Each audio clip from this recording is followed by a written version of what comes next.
Have you ever wondered where our most enduring legends come from?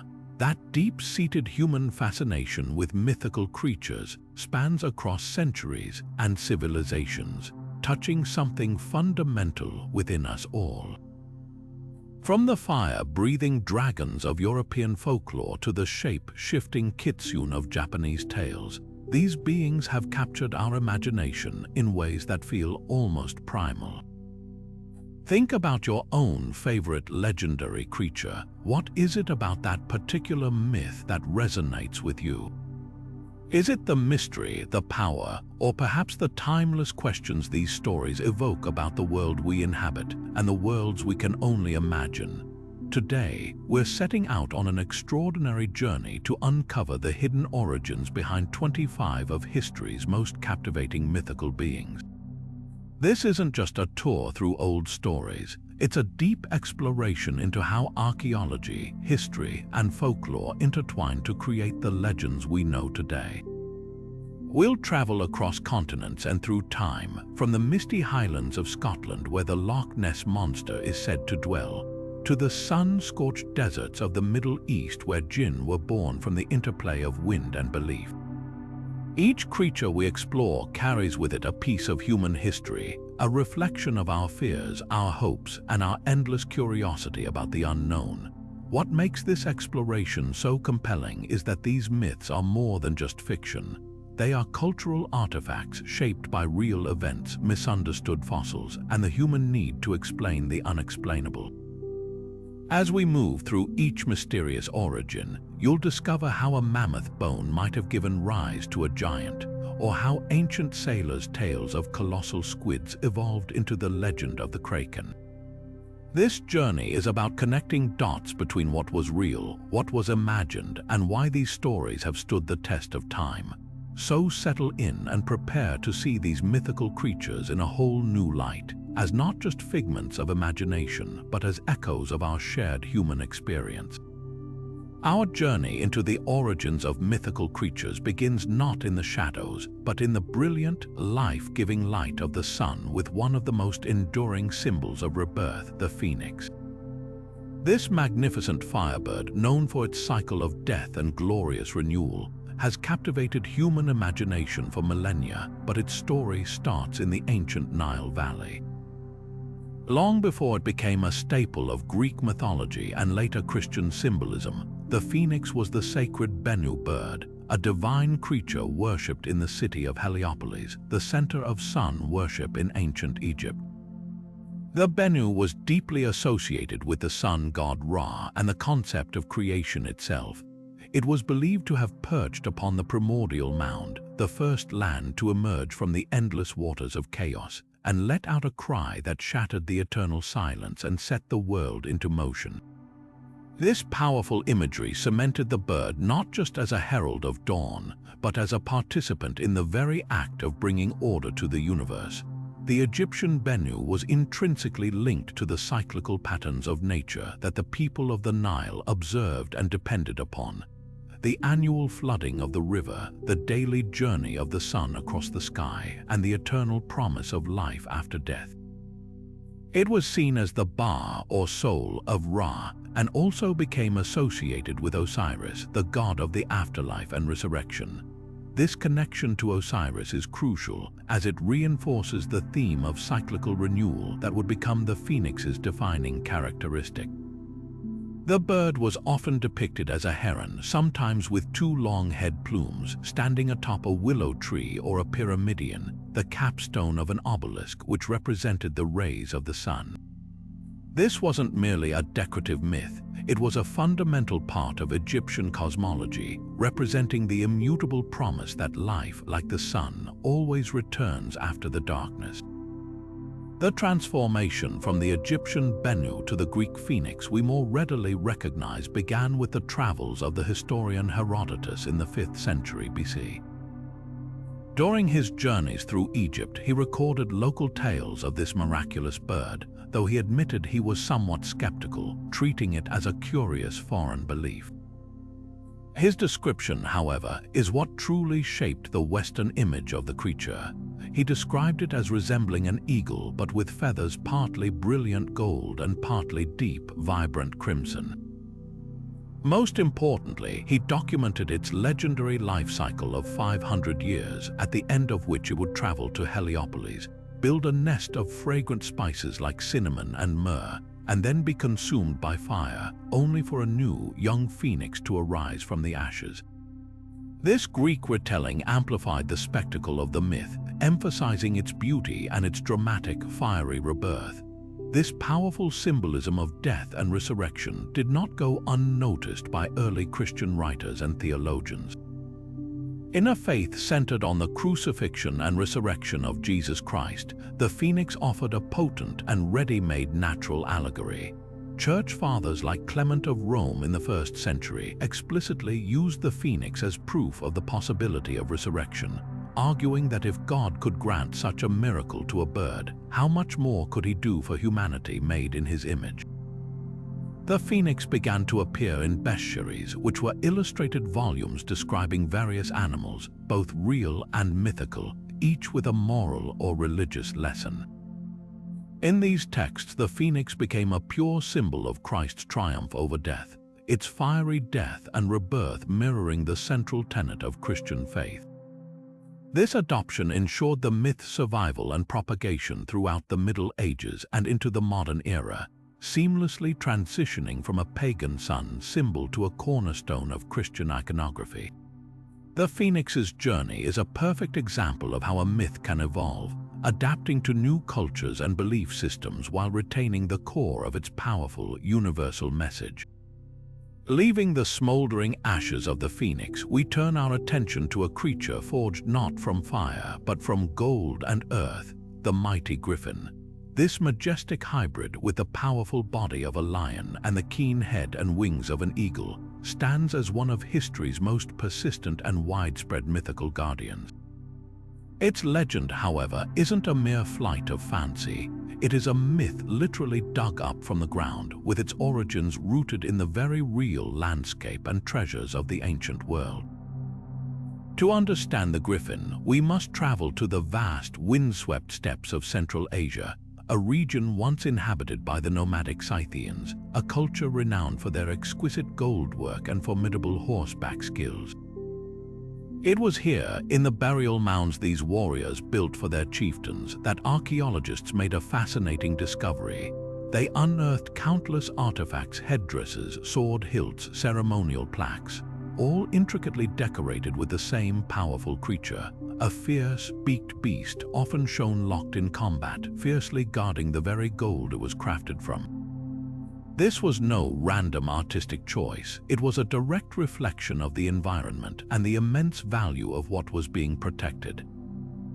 The Scythians were mining gold in a rugged, dangerous territory, a place also known to the ancient Greeks as the home of another, more mysterious treasure, the gold of the distant mountains, said to be guarded by fierce, one-eyed Arimaspians who battled constantly with the creatures that hoarded it. This tantalizing tale reached the ears of Greek travelers and writers, most notably a poet named Aristeas of Proconnesus, who penned an epic poem called the Arimaspia after his purported journeys deep into Central Asia. Though his work is lost to us, later historians like Herodotus preserved his accounts. Aristeas described the Griffin not as a mythical being in the way we think of it, but as a very real, albeit astonishing, animal. He reported that these creatures did indeed hoard vast amounts of gold in their nests high in the mountains, and they were ferociously protective of it, launching devastating attacks on anyone who dared to steal their treasure. For the Greeks, this account was a perfect explanation for the origin of the exotic gold flowing into their world from the east. It was so plentiful and so difficult to obtain precisely because it was defended by these monstrous avian lions. The genius of the Griffin's design lies in its blended anatomy, a combination that symbolized ultimate power and authority. It wasn't just a random mix of parts, it deliberately fused the two most regal and dominant animals known to the ancient world. The lion was universally acknowledged as the king of the beasts, the supreme ruler of the land, embodying strength, courage, and majesty, The eagle, soaring higher than any other creature, was the king of the birds and the undisputed master of the skies, associated with the supreme god Zeus himself. By merging these two apex creatures, the myth created the perfect, unconquerable guardian, a being with the terrestrial might to defend its hoard on the ground, and the aerial advantage to survey its domain and strike from above. This made it the ideal symbolic protector for anything of immense value, a concept that would be enthusiastically adopted for centuries to come. This role as the ultimate guardian ensured the Griffin's seamless transition into the medieval imagination. As the age of knights and monasteries dawned, the creature was stripped of its pagan origins and given a new, sacred duty. Bestiaries, those illustrated moral textbooks, reinterpreted the Griffin's gold-hoarding nature. It became an allegory for the devil, snatching up souls and earthly treasures, or conversely, a symbol of divine power. More practically, and perhaps more famously, medieval Christians believed griffins were the perfect protectors for holy relics. Their claws were said to possess medicinal properties, and their feathers could restore sight to the blind, but their primary function was as a vigilant sentinel. Churches and cathedrals began using griffin iconography on their walls, tapestries, and even the locks of chests that held the bones of saints or fragments of the true cross. The myth had evolved from guarding tangible gold in the earth to protecting the most priceless spiritual treasures of the faith, proving that the concept of a perfect guardian is a need that transcends time and culture. Leaving behind the golden deserts and sacred guardians, we now plunge into the icy, unforgiving waters of the North Atlantic to confront a terror born from the depths, the Kraken. This legendary behemoth, a creature of such immense size and power that it could drag an entire warship to a watery grave, is one of the most formidable monsters to ever emerge from seafaring lore. Its origins are firmly anchored in the Viking Age, found within the vivid and often terrifying narratives of the Norse sagas. Early accounts didn't use the name Kraken, but described a nightmarish entity known as the Hafgufa or sea mist. This creature was said to be so colossal that it was often mistaken for a chain of islands.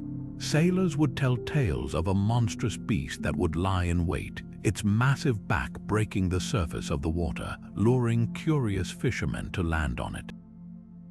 Once a cooking fire was lit on its stony hide, the Hafgufa would suddenly plunge into the abyss, dragging the entire crew and their vessel down into the darkness. This imagery wasn't just a story. It was a genuine fear for Norse sailors who navigated a world where the sea was both their livelihood and their most likely grave.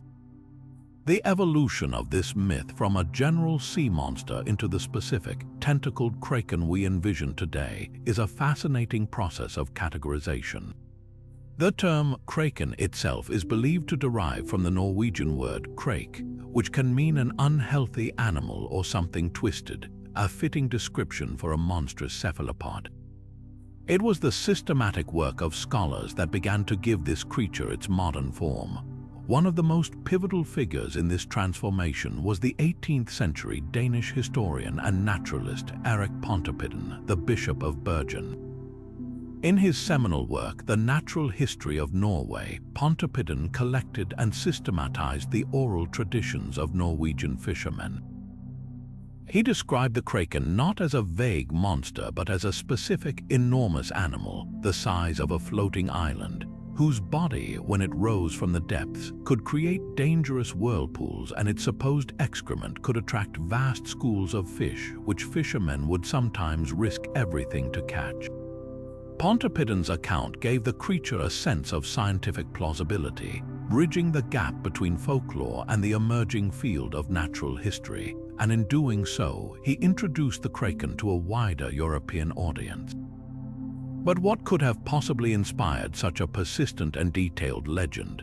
The answer likely surfaces from the depths in the form of the giant squid, Architeuthis dux, and its even larger relative, the colossal squid, Messinichoteuthis hamiltoni. For centuries, the existence of these deep sea dwellers was dismissed by the scientific community as pure maritime superstition, the tall tales of sun-starved sailors. However, the evidence was literally washing ashore. Enormous, unidentifiable carcasses with massive beaks and long, grasping tentacles would occasionally be found on beaches or tangled in fishermen's nets. These globsters, as they're known, were often too decomposed to be properly identified, their rubbery flesh and strange anatomy fueling the myth of a singular, enormous monster. A particularly influential series of accounts came from the very same Norwegian waters that birthed the legend. Throughout the 18th and 19th centuries, Norwegian sailors and missionaries reported sightings of enormous, multi-armed creatures. One well-documented incident involved the Reverend Hans Egede, a Danish missionary, who in 1741 reported a terrifying sighting of a colossal, multi-tentacled sea monster with a sharp, protruding head. These credible eyewitness reports from respected community members provided what was, for the time, compelling evidence that a creature of near-mythic proportions truly did inhabit the unexplored abyss. The Kraken's journey from a regional Nordic warning into a global icon of oceanic dread was ultimately cemented by its adoption into popular culture. It found its perfect chronicler in the French science fiction pioneer Jules Verne, who featured a monumental battle with a giant cephalopod in his classic novel 20,000 Leagues Under the Sea. Verne's thrilling depiction captured the world's imagination, transforming the creature from a subject of fishermen's gossip into a cinematic, tangible terror. This cultural adoption solidified the Kraken's image not just as a large squid, but as an intelligent, malevolent force of nature, a symbol of the unknown horrors that could lurk in the vast, uncharted regions of our own planet. The myth persists because it speaks to a fundamental human anxiety, the fear of the deep, the dark, and what might be lurking just beneath the surface, waiting to rise. From the cold terror of the deep sea, we now journey to a creature that embodies its exact opposite, a symbol of grace, purity, and healing. The unicorn, with its single spiraled horn and untamable spirit, is one of the most beautifully paradoxical figures in mythology. Its story begins not in the enchanted forests of Europe, but in the hot, exotic lands of India, as reported by a Greek physician who may never have actually laid eyes on the beast he described. In the 5th century BCE, a man named Ctesias served in the court of the Persian king Artaxerxes II. During his time there, he collected travelers' tales from the far edges of the known world and compiled them into a book called Indica.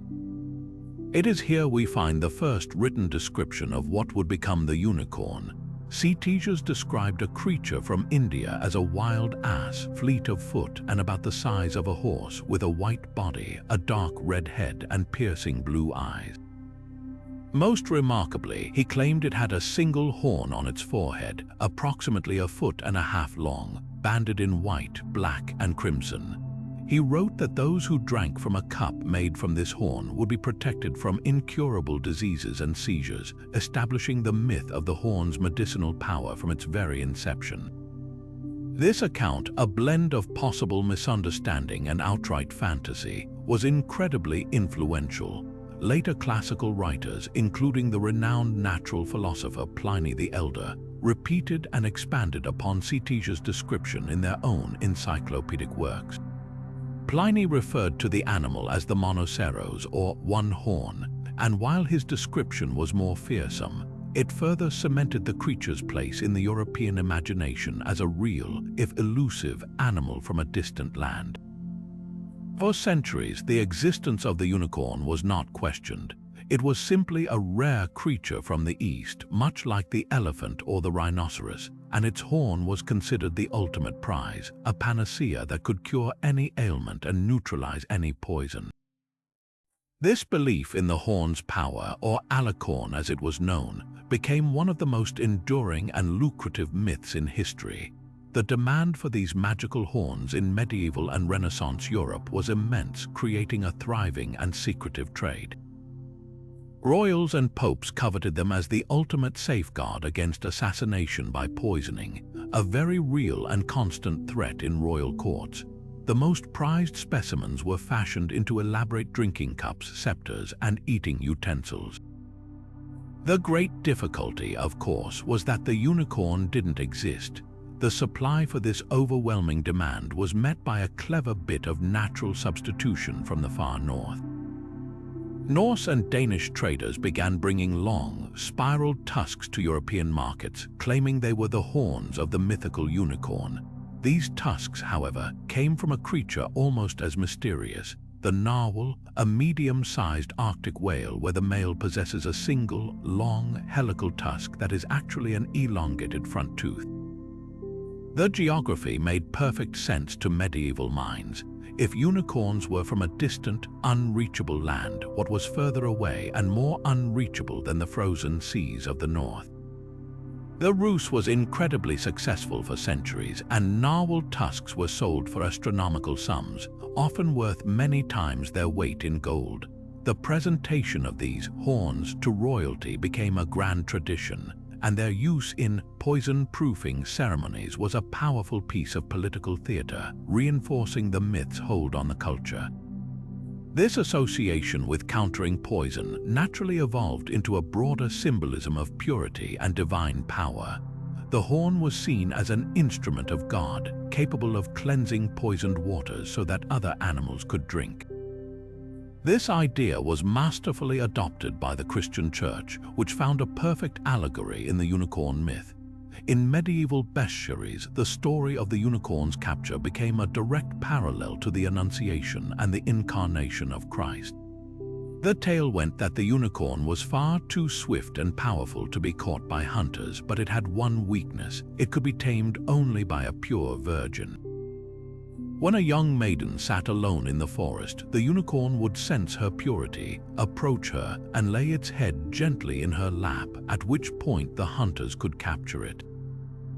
This was interpreted as a metaphor for the Virgin Mary, whose purity drew Christ into her womb, and whose child would ultimately be captured and sacrificed for humanity's sins. This religious connection transformed the unicorn from a mere magical animal into a sacred symbol, ensuring its frequent appearance in religious art, tapestries, and heraldry throughout the Middle Ages. Its image as a creature of unparalleled virtue and grace made the unicorn a natural emblem for noble families and royalty. It came to represent not only purity but also masculine power and chivalric virtue. Perhaps the most famous heraldic use is in the royal coat of arms of the United Kingdom, where the unicorn of Scotland stands alongside the Lion of England as supporters of the shield, symbolizing the union of the two crowns. This pairing is itself a powerful metaphor. The fierce, earthly lion is balanced by the spiritual, mystical unicorn, representing a complete and harmonious sovereignty. Through this journey from a mistaken account of a foreign animal to a coveted medical marvel, to a sacred religious symbol, and finally to a noble emblem, the unicorn demonstrates how a myth can be adapted, refined, and repurposed across millennia, continually finding new resonance and meaning for every culture that embraces it. Shifting from the pristine purity of the unicorn, we encounter a creature of immense power and profound duality, the dragon. This is perhaps the only mythical being whose very nature splits dramatically along a cultural fault line, embodying two opposing worldviews. In the East, the dragon soars as a benevolent celestial force, a symbol of life-giving reign and imperial authority. In the West, it is a terrestrial terror, a fire-breathing hoarder of gold and a beast to be slain by heroes. This stark contrast is not a recent development but is rooted in millennia of separate cultural evolution, each tradition shaped by its environment, its beliefs, and the very bones of the earth itself. The Eastern dragon, or long, is an ancient and revered symbol in Chinese culture, with its origins stretching back to the Neolithic Hongshan culture, which thrived between 4700 and 2900 before the Common Era. Archaeological digs in this region have uncovered beautiful jade and clay artifacts depicting coiled, serpentine creatures with snouted faces, some of the earliest known representations of the dragon form.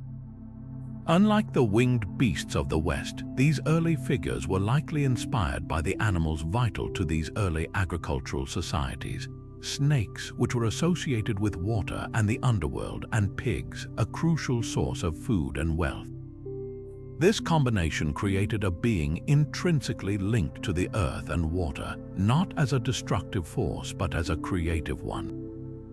Over centuries, this form evolved, incorporating features from 9 different animals: the horns of a deer, the head of a camel, the eyes of a demon, the neck of a snake, the belly of a clam, the scales of a carp, the claws of an eagle, the paws of a tiger, and the ears of an ox. This composite nature symbolizes the dragon's unity with all of nature, a master of the natural world. This connection to nature defines the dragon's primary role in Eastern mythology as a benevolent water deity. It is the ruler of rivers, lakes, and seas, and most importantly, the controller of rain. In an agrarian society like China's, the arrival and amount of monsoon rains were a matter of life and death, determining the success of the harvest and the survival of the people. The dragon became the celestial arbiter of this fate. It was believed to spend most of the year hibernating at the bottom of a body of water, ascending to the heavens in the spring to bring the vital rains. This made the dragon an object of veneration, not fear. Emperors claimed direct descent from dragons to legitimize their divine right to rule, calling themselves true dragon, son of heaven. The creature was so revered that its image adorned nearly everything associated with imperial power, from the emperor's robes and throne to the architecture of the Forbidden City. The annual Dragon Boat Festival is still celebrated today, a vibrant tradition whose origins are deeply tied to appeasing these water spirits and ensuring a bountiful season. Meanwhile, on the other side of the world, a very different dragon was taking shape in the cold, dark forests and caves of Europe. The Western dragon is a creature of pure avarice and malice, a classic antagonist in the hero's journey. Its origins are deeply entwined with the mythology of serpentine monsters from the ancient world, like the multi-headed Hydra slain by Heracles or the great serpent Nidhogg that gnaws at the roots of the world tree Yggdrasil in Norse tales. However, its most iconic and formative portrayal comes from the Old English epic poem Beowulf, composed around the year 700. In the final act of his life, the aged King Beowulf faces his last adversary, a fire drake. This dragon is not a god to be worshipped, but a problem to be eradicated. It is a possessive, vengeful creature that jealously guards a hoard of treasure in a stone barrow, a timeless symbol of greed. When a single golden cup is stolen from its trove, its response is apocalyptic rage, unleashing fiery destruction upon the Geatish countryside. This dragon is not a bringer of life but an agent of death, and its defeat is necessary for the community's survival, establishing the archetype of the dragon-slaying hero that would echo through centuries of European literature. What could explain the simultaneous yet divergent development of such a powerful myth across the globe? The answer may lie buried in the ground. For both cultures, the discovery of massive, incomprehensible fossils likely served as a tangible catalyst for the dragon legend. Imagine a Chinese farmer plowing a field who unearths the long, vertebral column and gigantic skull of a dinosaur.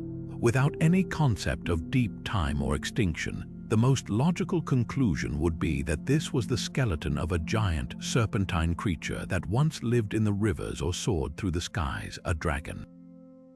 Similarly, a medieval European stumbling upon the sharp teeth and massive bones of a prehistoric predator might easily interpret them as the remains of a monstrous, demonic beast that once terrorized the land. These fossils provided physical proof of the legends, anchoring the myth in a reality that could be seen and touched. The different types of fossils found in each region, perhaps more sauropod remains in Asia and theropod remains in Europe, could even have subtly influenced the dragon's physical portrayal, with Eastern dragons taking on more serpentine qualities and Western dragons appearing more like colossal, predatory lizards. This fundamental divergence in symbolism reflects the core values of the cultures that created them. The Eastern dragon embodies harmony, wisdom, and benevolent authority. It is a part of the natural order, a force to be respected and collaborated with. Its power is channeled for the good of the community, bringing reign and legitimizing rule. The Western dragon, by contrast, represents chaos, greed, and a challenge to be overcome. It is the ultimate enemy of the community, the embodiment of a hostile wilderness that must be conquered and tamed by human courage and faith. Its hoarded gold is not a symbol of celestial favor but of selfishness, and its defeat is what defines a true hero. These two dragons, born from similar sparks of imagination and evidence, evolved into perfect mirrors, each reflecting the deepest fears and highest aspirations of their respective worlds. Moving from the world-spanning archetypes of dragons, we find ourselves on the sun-drenched islands of the Mediterranean, face to face with a creature born from a simple yet colossal misunderstanding. The Cyclops stands as one of mythology's most instantly recognizable monsters, a hulking, cave-dwelling giant with a single, glaring eye in the middle of its forehead. Its origins are not shrouded in pure fantasy, but are instead a fascinating case of ancient paleontology, where the tangible evidence of a lost world was interpreted through a lens of awe and fear. The key to this myth lies with the ancient Greeks' discovery of enormous, bizarre skulls on the islands of Cyprus, Crete, and Sicily. These were not the skulls of giants, but of a long-extinct relative of the modern elephant, the dwarf elephant, species like Paleoloxodon falconeri. Over millennia of isolation on islands with limited resources, these massive creatures evolved to become much smaller, but their skulls retained the iconic features of their gigantic ancestors. To a Greek farmer or sailor with no concept of evolution or extinction, stumbling upon one of these skulls would have been a terrifying and bewildering experience. The most striking feature would be the large, central nasal cavity in the skull where the trunk was attached. To an observer who had never seen an elephant, this cavity, situated right where a single eye might be, looked exactly like a massive, singular eye socket. The smaller, actual eye sockets on the sides of the skull could easily be overlooked or misinterpreted, cementing the idea of a race of one-eyed giants. This physical evidence provided the seed, but it was the genius of Homer that gave the Cyclops its enduring personality and narrative power in his epic poem, the Odyssey.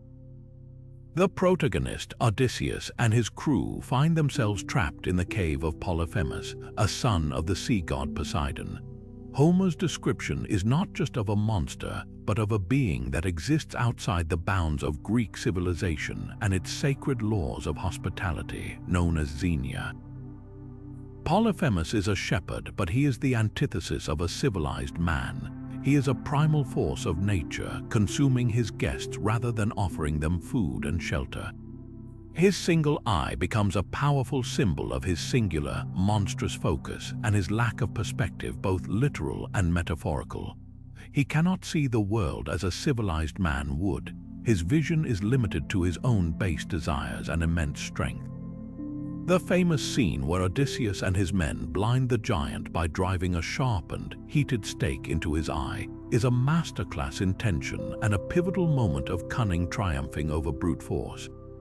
However, it also sets in motion the central conflict of Odysseus's long journey home, as the blinded Polyphemus calls upon his father, Poseidon, to curse the hero, illustrating that even a monster's prayer could be heard by the gods if the offense was grave enough. Beyond a simple tale of escape, the myth of the Cyclops, particularly through Polyphemus, served a deeper cultural purpose for the ancient Greeks.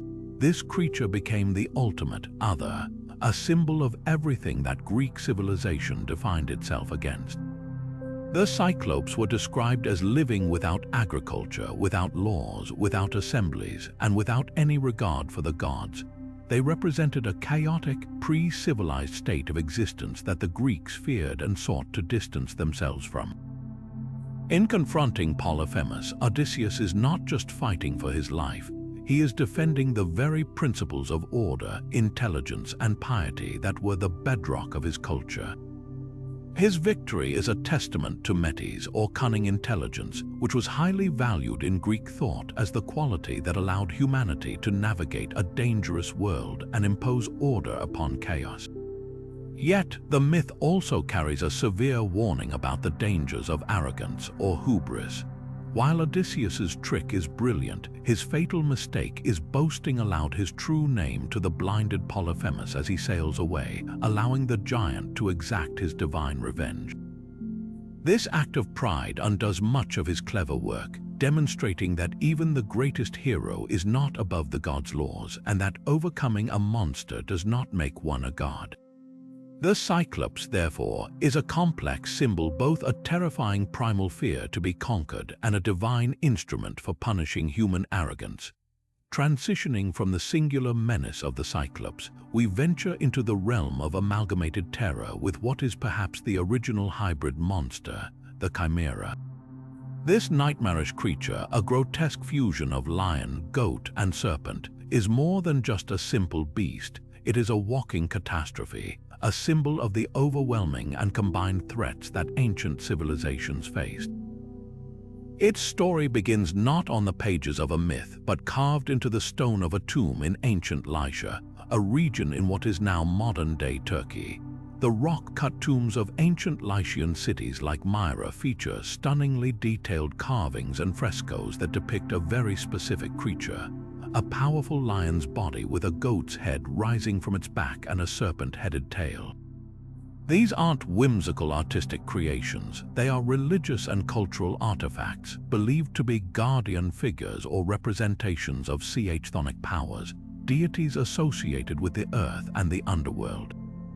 The Lycians, a resilient and independent people, may have originally worshipped or placated this composite creature as a personification of the volatile and dangerous landscape they inhabited, a land of earthquakes, wildfires, and treacherous mountains. The visual representation was so potent and striking that it captured the Greek imagination and was seamlessly imported into their own mythological canon. It was the Greek epic poet Homer who immortalized the Chimera for the Western world, giving it a literary life that would echo for millennia. In Book 6 of the Iliad, he provides a succinct but terrifying description of the creature through the story of the Lycian hero Glaucus. Homer writes, "A thing of immortal make, not human, lion-fronted and snake behind, a goat in the middle, and snorting out the breath of the terrible flame of bright fire." This brief passage is incredibly effective, establishing all the core elements of the myth in a single, powerful image. The creature is explicitly not human, placing it outside the natural order. Its triple animal composition is described clearly, and most importantly, Homer bestows upon it its most fearsome attribute, the ability to breathe jets of devastating fire. This last detail transforms the Chimera from a strange animal into a truly supernatural force of destruction, an unstoppable engine of ruin that ravaged the Lycian countryside, burning forests and destroying villages until a hero could be found to stop it. That hero, according to later myths compiled by poets like Hesiod, was the Corinthian prince Bellerophon. His tale is one of divine favor and ultimate hubris. With the help of the goddess Athena and the winged horse Pegasus, Bellerophon was able to achieve the impossible. From the air, safely out of reach of the creature's fiery breath and snapping jaws, he rained down arrows upon the monster until he could finally drive a lead-tipped spear into its throat. The legend says that the Chimera's own fiery breath melted the lead, which then flowed down its throat and suffocated it. A brilliantly clever end that emphasizes how intelligence and divine aid were required to overcome such a composite threat.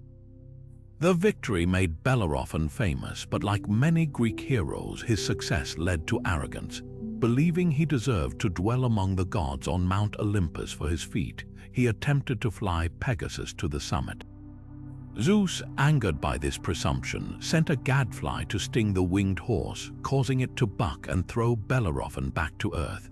He survived but was left lame and blind, wandering the earth in misery for the rest of his days. The myth of the Chimera, therefore, is bookended by warnings. A warning about the destructive power of combined disasters and a warning about the destructive power of human pride, even in victory. Beyond a thrilling adventure story, the Chimera functions on a profound psychological level as the ultimate symbol of a combined threat. For ancient people, disasters rarely came alone. A drought could lead to famine, which could lead to pestilence and then invasion. A volcanic eruption could bring earthquake, fire, and toxic gas. The Chimera is a mythological metaphor for this terrifying domino effect of calamities. Each part of its body represents a different kind of danger. The lion, the king of beasts, symbolizes a powerful and direct predatory threat, like an enemy army or a powerful warlord. The goat, often associated with rugged, inaccessible mountain terrain and stubbornness, represents an enduring, persistent plague or a famine that is difficult to escape. The serpent, a creature of poison and hidden danger, signifies a stealthy, insidious threat like disease or betrayal. And the fire that binds them all together is the pure, destructive element that can consume everything. By combining these elements into a single monstrous entity, the myth gives a tangible, defeatable form to the otherwise abstract and overwhelming concept of compounded catastrophe. It provides a narrative framework for understanding how multiple crises can merge into one seemingly unstoppable force, and more importantly, it offers the hope that such a force can, with courage and ingenuity, be overcome.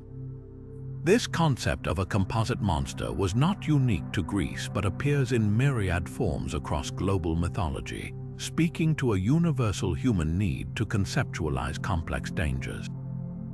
The Egyptian god Set was often depicted as an unidentifiable composite beast, part aardvark, part canine, part donkey, representing the chaotic and foreign forces that threatened the order of the cosmos.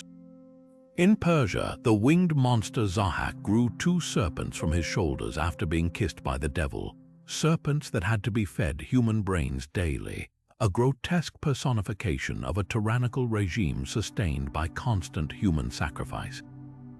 In medieval Europe, the grotesques and gargoyles adorning cathedrals were often fantastical hybrids, meant to embody the combined sins and spiritual threats that a pious person had to guard against.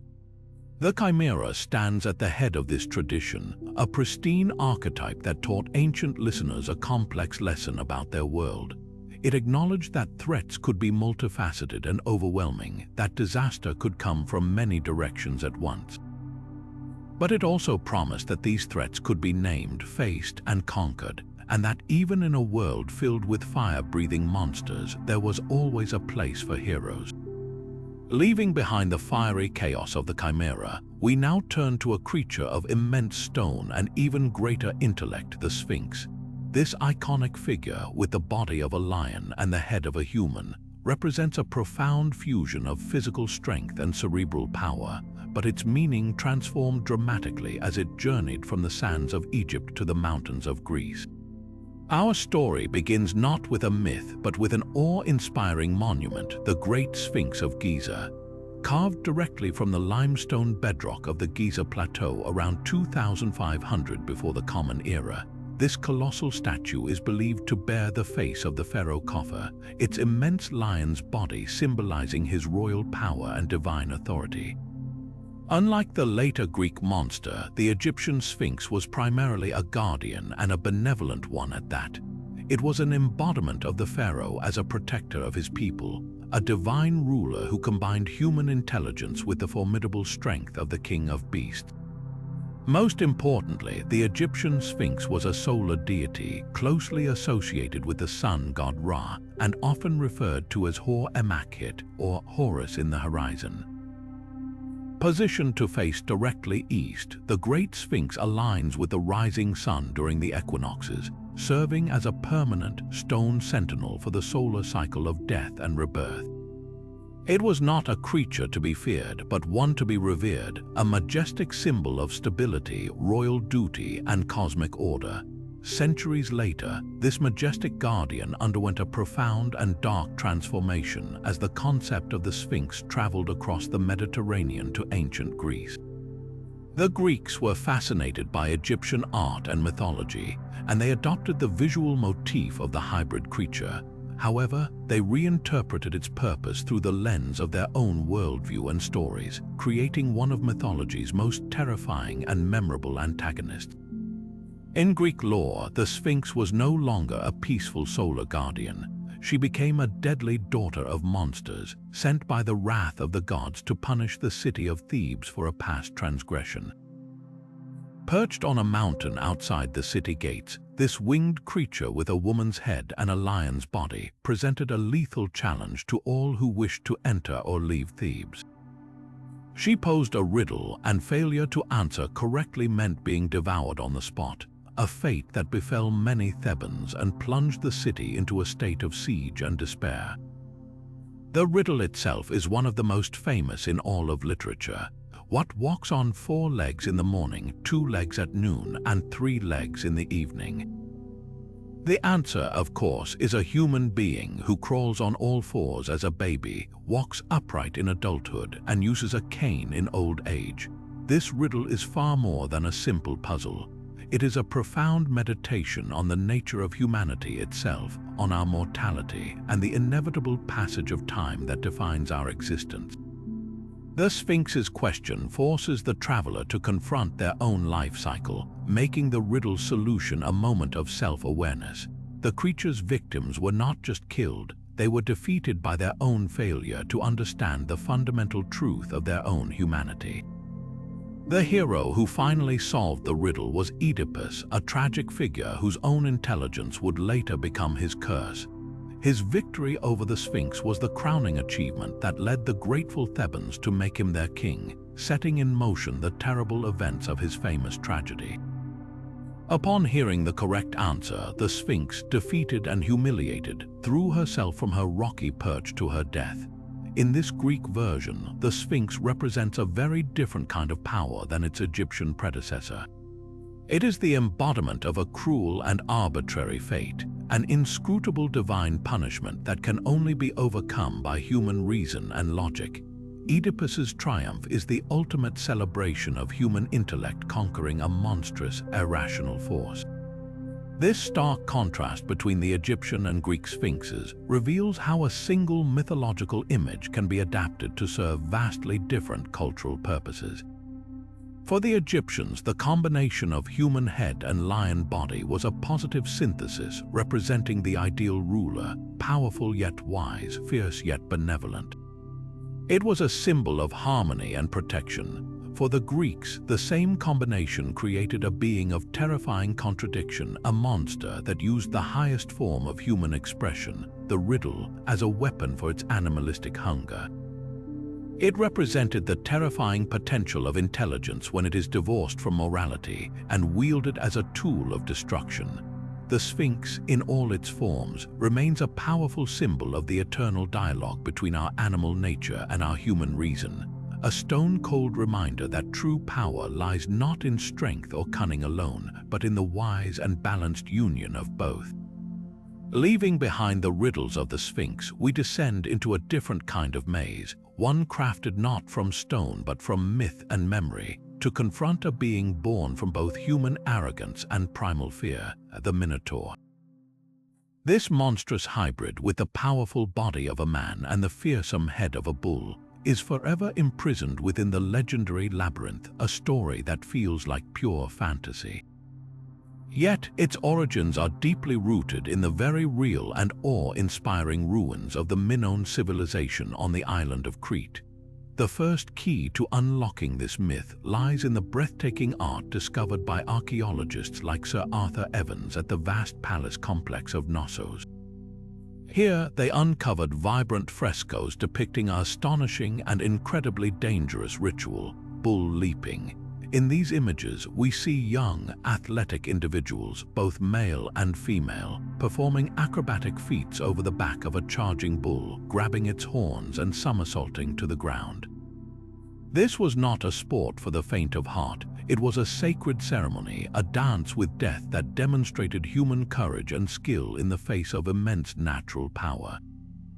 For the ancient Greeks, who later inherited tales of this advanced culture, the image of humans grappling with bulls could easily have morphed over centuries into the far more terrifying legend of a monstrous bull man that demanded a far more terrifying tribute.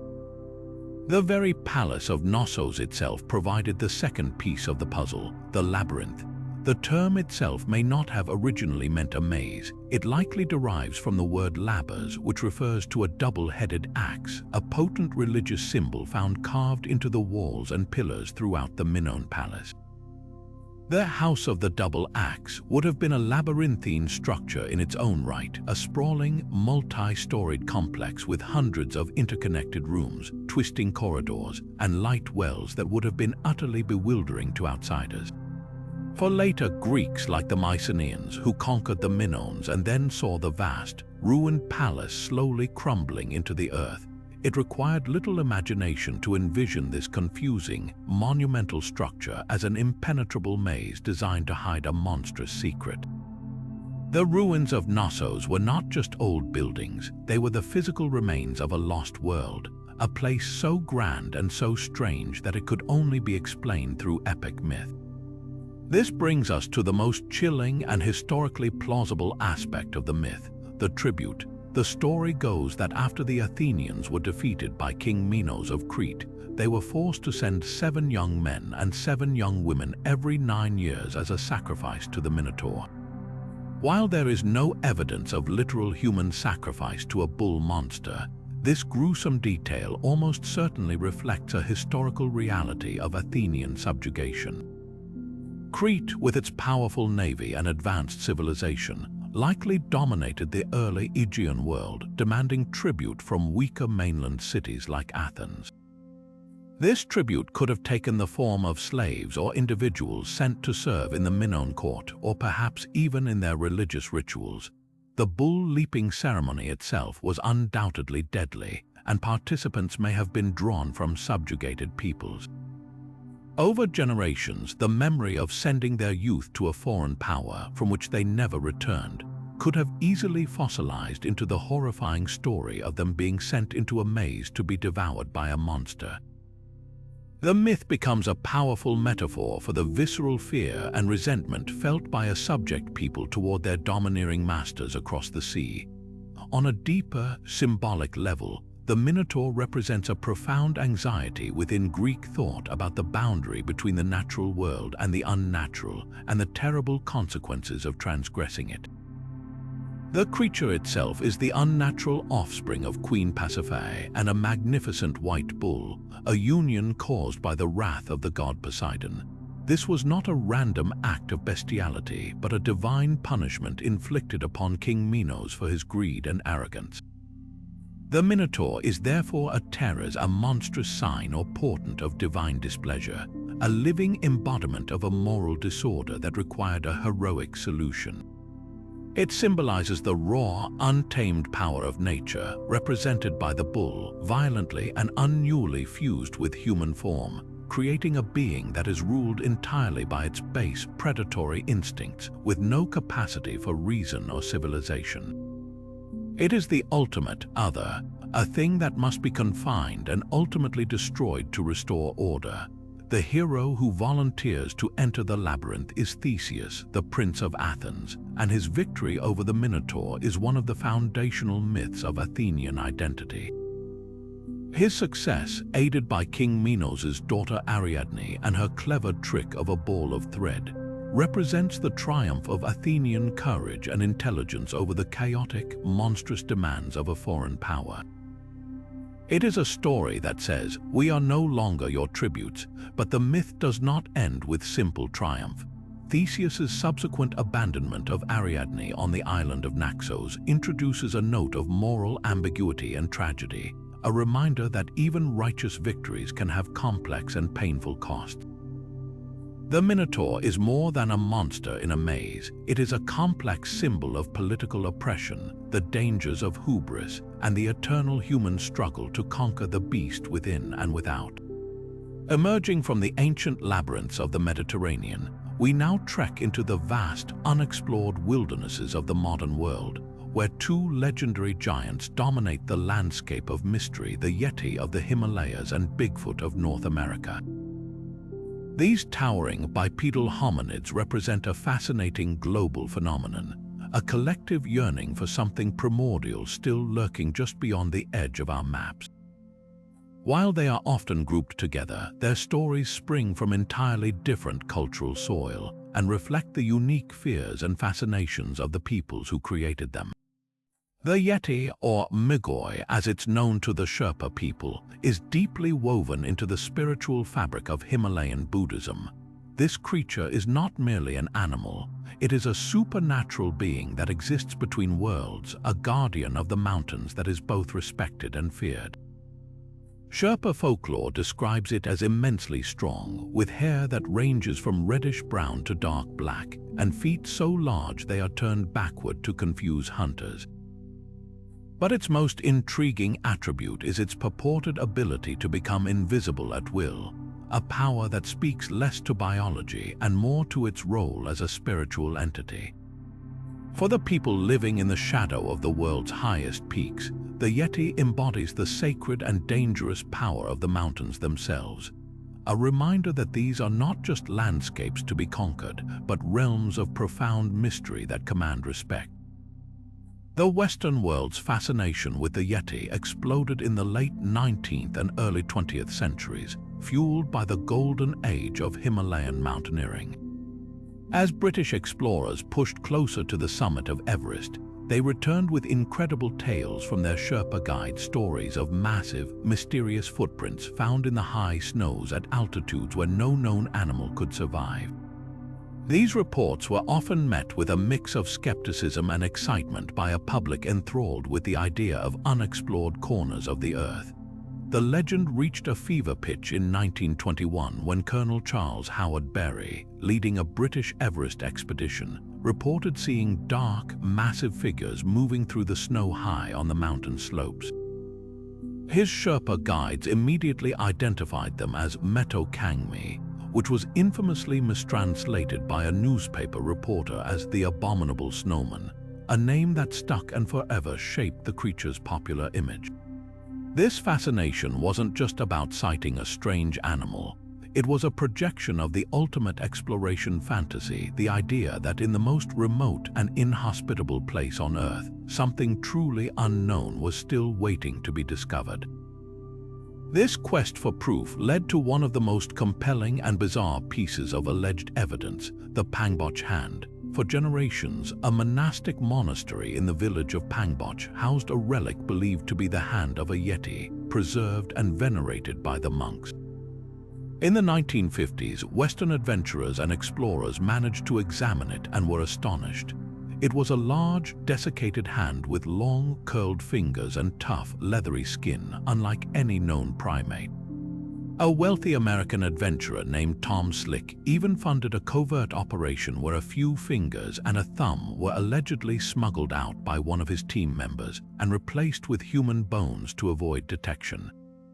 These fragments made their way to London for analysis. Prominent zoologists, including Dr. William Charles Osman Hill, examined them and were initially puzzled, suggesting they might belong to a primitive hominid.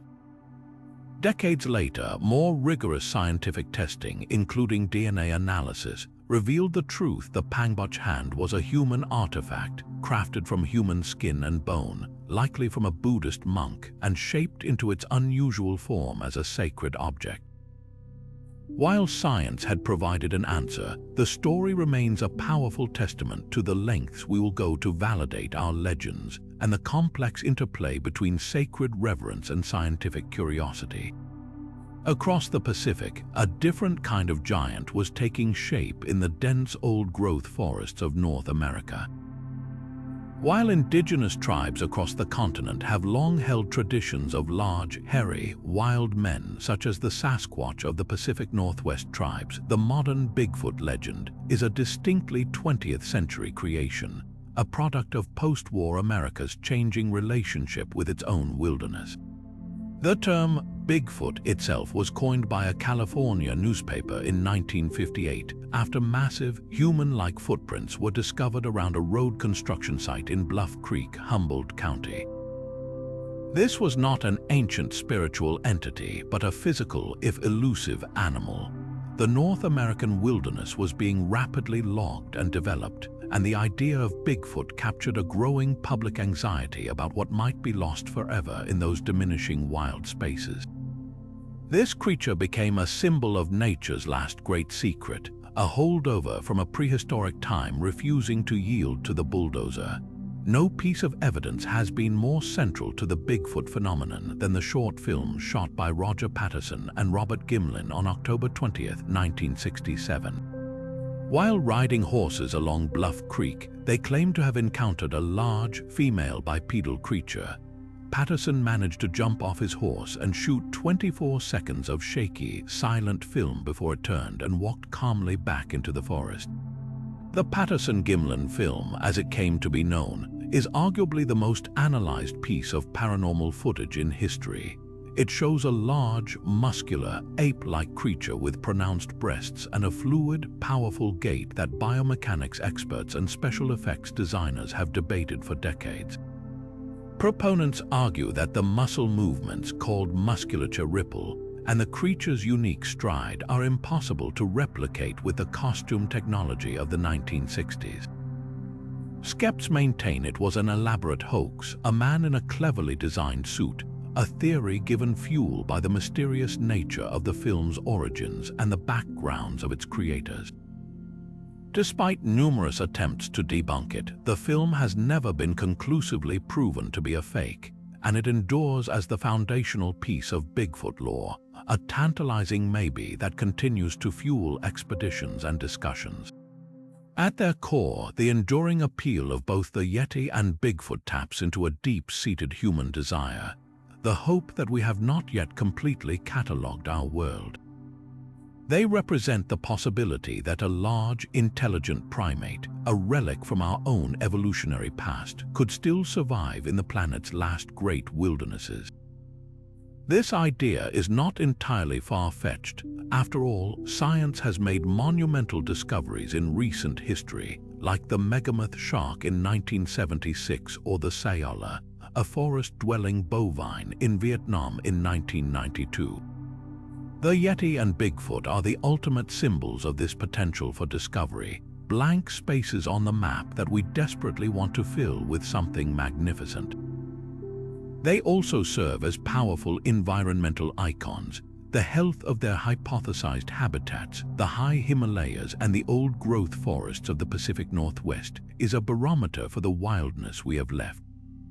Believing in these creatures is, in a way, a form of advocacy for preserving these vast, untamed places, a hope that not everything wild has been lost to human expansion.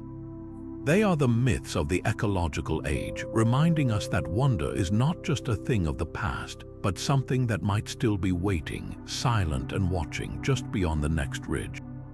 While the legends of the Yeti and Bigfoot tap into ancient fears of the wild, our next creature is a distinctly modern monster, born not in the misty epochs of antiquity, but in the age of cable news and globalized media. The chupacabra, whose name literally means goat sucker, exploded onto the world stage in 1995, a terrifying and baffling phenomenon centered on the island of Puerto Rico. The initial wave of reports described something truly otherworldly. Witnesses from the small town of Canavanas spoke of a creature unlike any known animal, a bipedal, alien-like being roughly 3 to 4 feet tall, with large, glowing red eyes, long, thin arms ending in sharp claws, and a row of sharp spines running down its back. Perhaps most disturbingly, it was said to attack livestock not to eat them, but to drain them completely of blood through small, surgical incisions, leaving the carcasses untouched. This was not a mere predator. It was a vampiric entity, a biological mystery that seemed to defy all logical explanation and instantly captured the terrified imagination of the local population. The rapid spread of the Chupacabra myth across Puerto Rico and then to the mainland is a textbook case of how mass hysteria can amplify and distort isolated events. The island in the mid-90s was a place of high anxiety, grappling with a struggling economy and the unsettling phenomenon of unexplained cattle mutilations that had been reported for years. The vivid, specific description provided by the first witnesses, particularly a woman named Madeline Tolentino, provided a tangible form for these amorphous fears. As the story was picked up by local Spanish-language media, then by sensationalist talk shows like Cristina and Univision, and finally by international news outlets, the reports began to multiply. Every missing chicken or strangely lethargic cow was now potential evidence of the Chupacabra's presence. The creature became a cultural specter, a shared panic that validated itself through repetition and media amplification, transforming a local mystery into a hemispheric legend almost overnight. As the legend migrated north into Mexico and the southwestern United States, a fascinating evolution occurred in the creature's reported appearance. The bipedal, alien-like monster of Puerto Rico began to morph into something more familiar yet still deeply unsettling. Eyewitness descriptions and later photographs of alleged carcasses started to depict a hairless, canine-like creature. This version was quadrupedal, with pronounced fangs, claws, and leathery, blue-gray skin. This shift in description wasn't random. It was the point where folklore collided with biology. What people were almost certainly describing was a coyote or dog suffering from a severe case of mange, specifically sarcoptic mange. This parasitic skin condition is caused by mites that burrow into the skin, leading to intense itching, hair loss, scabbing, and a drastic, emaciated appearance. The animal's body becomes wasting, and its features become grotesquely pronounced. Its eyes may appear to bulge. Its teeth seem larger in its shrunken face, and its spine and hip bones become starkly visible under taut, inflamed skin. This biological explanation doesn't, however, diminish the cultural power of the Chupacabra. It simply shows how a real-world phenomenon can be interpreted through the lens of existing fear and superstition. A sick, disoriented coyote wandering near a farm in Texas, behaving strangely due to its illness, perfectly fits the profile of the new canine Chupacabra. Its bizarre appearance explains the initial shock, and its weakened state might explain why it would go for easier prey like chickens or goats, though the vampiric element remains a product of myth. The legend provided a ready-made narrative for encountering such a strange and pitiful animal, transforming a sad case of disease into an encounter with a monster. Ultimately, the Chupacabra stands as one of the first major myths of the Internet age, a creature whose life cycle was accelerated and shaped by 24-hour news cycles and the rapid exchange of information and misinformation across borders. It is a monster for the modern era, reflecting our anxieties about disease, the unknown, and the unsettling ways the natural world can sometimes intrude upon our own in a damaged, mutated form. Its journey from a Puerto Rican terror to a pan-Latin American phenomenon demonstrates that our need to create and share myths is as powerful today as it was thousands of years ago. We just have faster tools to build them. Soaring high above the primal fears of modern myths, we now turn our gaze to the skies and one of the most widespread and awe-inspiring legends of the Americas, the Thunderbird.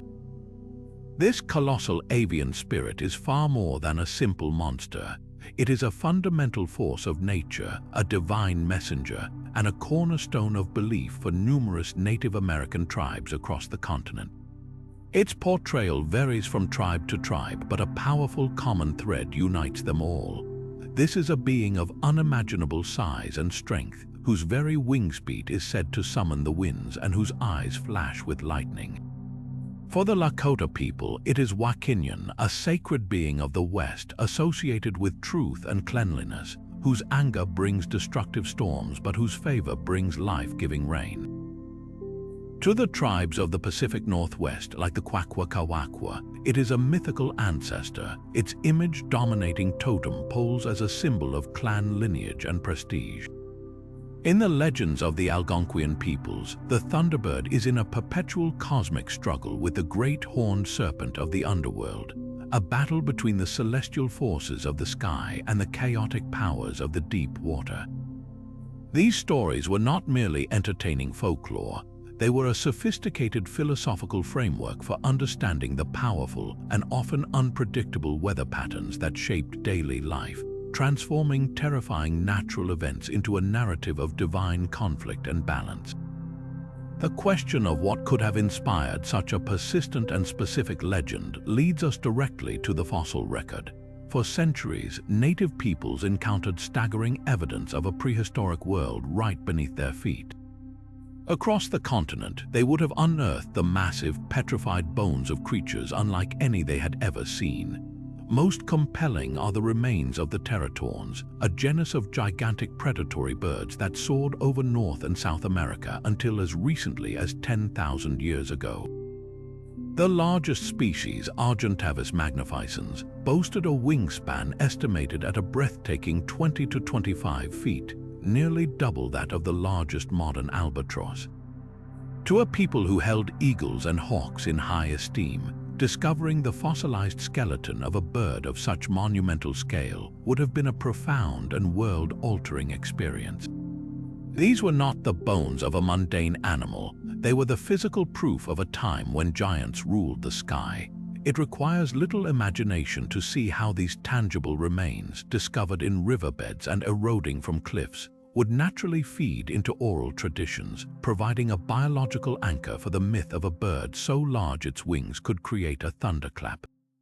This connection between fossil evidence and legend offers a powerful example of paleontological storytelling. Without the modern scientific framework of evolution and extinction, the most logical explanation for these enormous bones was that they belonged to a creature that still existed in a spiritual or supernatural form, perhaps one that visited the world during great storms. The myth of the Thunderbird served as a perfect, elegant explanation for the violent and awe-inspiring phenomena of thunderstorms. The deafening clap of thunder was not an abstract atmospheric pressure wave, but the sound of the Thunderbird's immense wings flapping as it soared through the storm clouds. The brilliant forks of lightning were the flashes from its glowing eyes or the gleam of the serpents it carried in its talons. The rain that followed was a blessing, the life-giving result of its victorious battle against the drought-bringing underworld serpents. In this way, the legend provided a complete and satisfying cosmology, turning random acts of nature into a purposeful and meaningful story that explained the world and humanity's place within it. Beyond its role as a natural explainer, the Thunderbird held immense cultural and spiritual significance as a supreme symbol of power and protection. Its image was a potent guardian, carved into totem poles to watch over villages and painted on shields to protect warriors in battle. To be under the Thunderbird's watch was to be safe from both spiritual and physical harm. It represented authority, strength, and a connection to the divine. Shamans sought its power in visions, and its feathers were among the most sacred of objects, believed to carry prayers directly to the spirit world. The creature's duality was also a crucial lesson. Its storms could bring destruction, but they also brought the rain necessary for crops to grow, teaching a lesson about respect for the power of nature and the importance of balance. The Thunderbird was not a mindless beast to be slain, but a powerful, capricious, and deeply respected force that demanded reverence, a majestic embodiment of the untamable wilderness and the profound mysteries of the sky above. Leaving behind the arid deserts and modern panics, we now journey to the misty lochs and fast-flowing rivers of Scotland, where a different kind of predator waits beneath the placid surface, the kelpie. This shape-shifting water spirit is one of the most haunting and beautiful figures in Celtic folklore, a creature of deceptive allure and deadly intent. Often appearing as a magnificent, sleek black or white horse, seemingly lost and docile by the water's edge, the kelpie's true purpose is to lure the unsuspecting onto its back. Once a victim is seated, its skin becomes a magically adhesive trap, and the horse charges irresistibly into the deepest part of the water, drowning its rider and sometimes even devouring the corpse, leaving only the liver or heart to wash ashore later. This gruesome detail wasn't just for shock value, it was a crucial, terrifying component of a cautionary tale told for generations, a story designed to instill a deep and lasting respect for the deceptively calm waters of the Scottish landscape. The primary function of the kelpie myth was undeniably practical. It served as a vital safety warning, especially for children. Scotland's natural beauty is intertwined with inherent danger. Its lochs are often deep, cold, and subject to sudden, unpredictable currents, while its rivers can swell with rainwater in minutes, transforming from a gentle stream into a raging torrent. For communities living in close proximity to these waters, the risk of drowning was a constant, grim reality. A simple command like, "Don't go near the water," could be easily forgotten or ignored by a curious child, but a story about a beautiful, talking horse that would stick you to its back and drag you to a watery grave. That was a lesson that stuck. The kelpie was a narrative tool for risk management, personifying the hidden perils of the environment in a form so vivid and frightening that it would ensure compliance where a simple rule might fail. It taught a necessary fear, ensuring that the mesmerizing allure of a still loch on a summer's day was always viewed with a side of suspicion. Beyond its role as a supernatural safety instructor, the kelpie has much deeper roots, stretching back to the pagan beliefs of the ancient Celts and their profound reverence for the horse. To these cultures, the horse was not merely a beast of burden. It was a potent symbol of strength, fertility, sovereignty, and otherworldly power. Goddesses like Epona and Macha were worshipped as divine horse queens, protectors of the land and its people. Water, too, held immense spiritual significance. Springs, wells, and rivers were seen as thresholds to the otherworld, places where the veil between the realms was thin, inhabited by powerful and often capricious spirits. The kelpie is a fascinating fusion of these two potent symbols, the power of the horse and the mystery of the water. It represents the dangerous, untamable side of nature's power, the aspect that cannot be domesticated or controlled by humankind. This connection is echoed across Northern European mythology in various forms, from the Norse neck, a violin-playing water spirit who lured people to drown, to the Welsh Cephal dw circumflexar, a ghostly water horse known for its malevolent tricks. These parallel myths suggest a shared, ancient understanding of water as a life-giving but ultimately sovereign and dangerous realm. The kelpie's most chilling ability, however, is its capacity for shape-shifting. While the equine form is its most famous, it is also a master of disguise, often taking the form of a handsome young man to seduce and beguile its victims. In this human guise, it might be identified by water weeds or sand tangled in its hair, a subtle clue to its true aquatic nature. This aspect of the myth speaks to a more complex fear than simple drowning. It's a warning about deception and the hidden dangers that can wear a pleasing face. The kelpie embodies the idea that a threat is most effective when it appears desirable, teaching a lesson about looking beyond surface appearances to understand the true nature of what lies beneath. This shape-shifting quality elevates the kelpie from a simple monster into a profound metaphor for the seductive and destructive power of nature itself, a force that can provide sustenance and beauty one moment and claim a life without remorse the next. Its legend is a timeless reminder that some forces in the world are ancient, wild, and utterly indifferent to human fate. From the misty waters of Scotland, we now cross the Atlantic to the dark, dense forests of southern New Jersey, where a very different kind of local legend took hold, one born not from ancient reverence for nature, but from colonial-era superstition and sensationalist journalism. The Jersey Devil is a uniquely American monster, a creature whose origin is pinned to a specific place and a chilling story. The most famous version of the tale begins in 1735 with a woman named Jane Leeds, who lived in the remote and foreboding Pine Barrens. Already overwhelmed with 12 children, she found herself pregnant with a 13th. In a moment of sheer exhaustion and despair, she reportedly cursed the unborn child, declaring that if she had to bear another, she wished it would be a devil. According to the legend, her wish was granted in the most horrific way. When the child was born, it appeared normal at first, but then transformed before the eyes of the horrified midwives. It grew leathery wings, a horse-like head, cloven hooves, and a serpentine tail.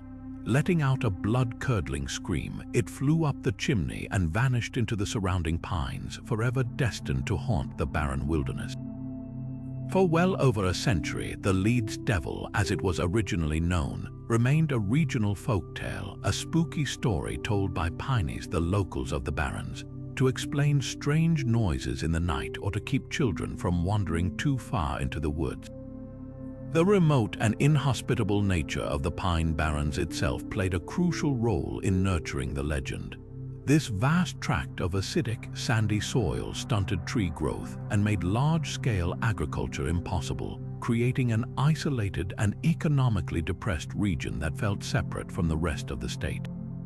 Its labyrinthine waterways and dense forests were easy to get lost in, and its strange, quiet beauty was often perceived as eerie and unsettling.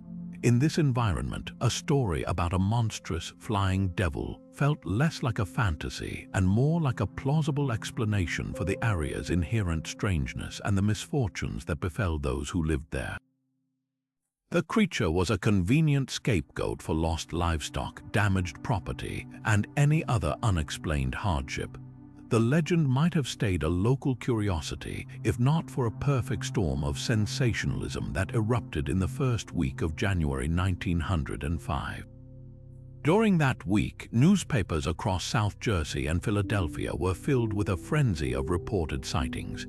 Dozens of people from seemingly credible walks of life, policemen, firefighters, business owners, and socialites claimed to have encountered the beast. They described a creature with wings like a bat, a head like a horse, and a terrifying scream. It was said to have attacked a trolley car in Haddon Heights, left cloven hoofprints in the snow, and been shot at by a hunt club.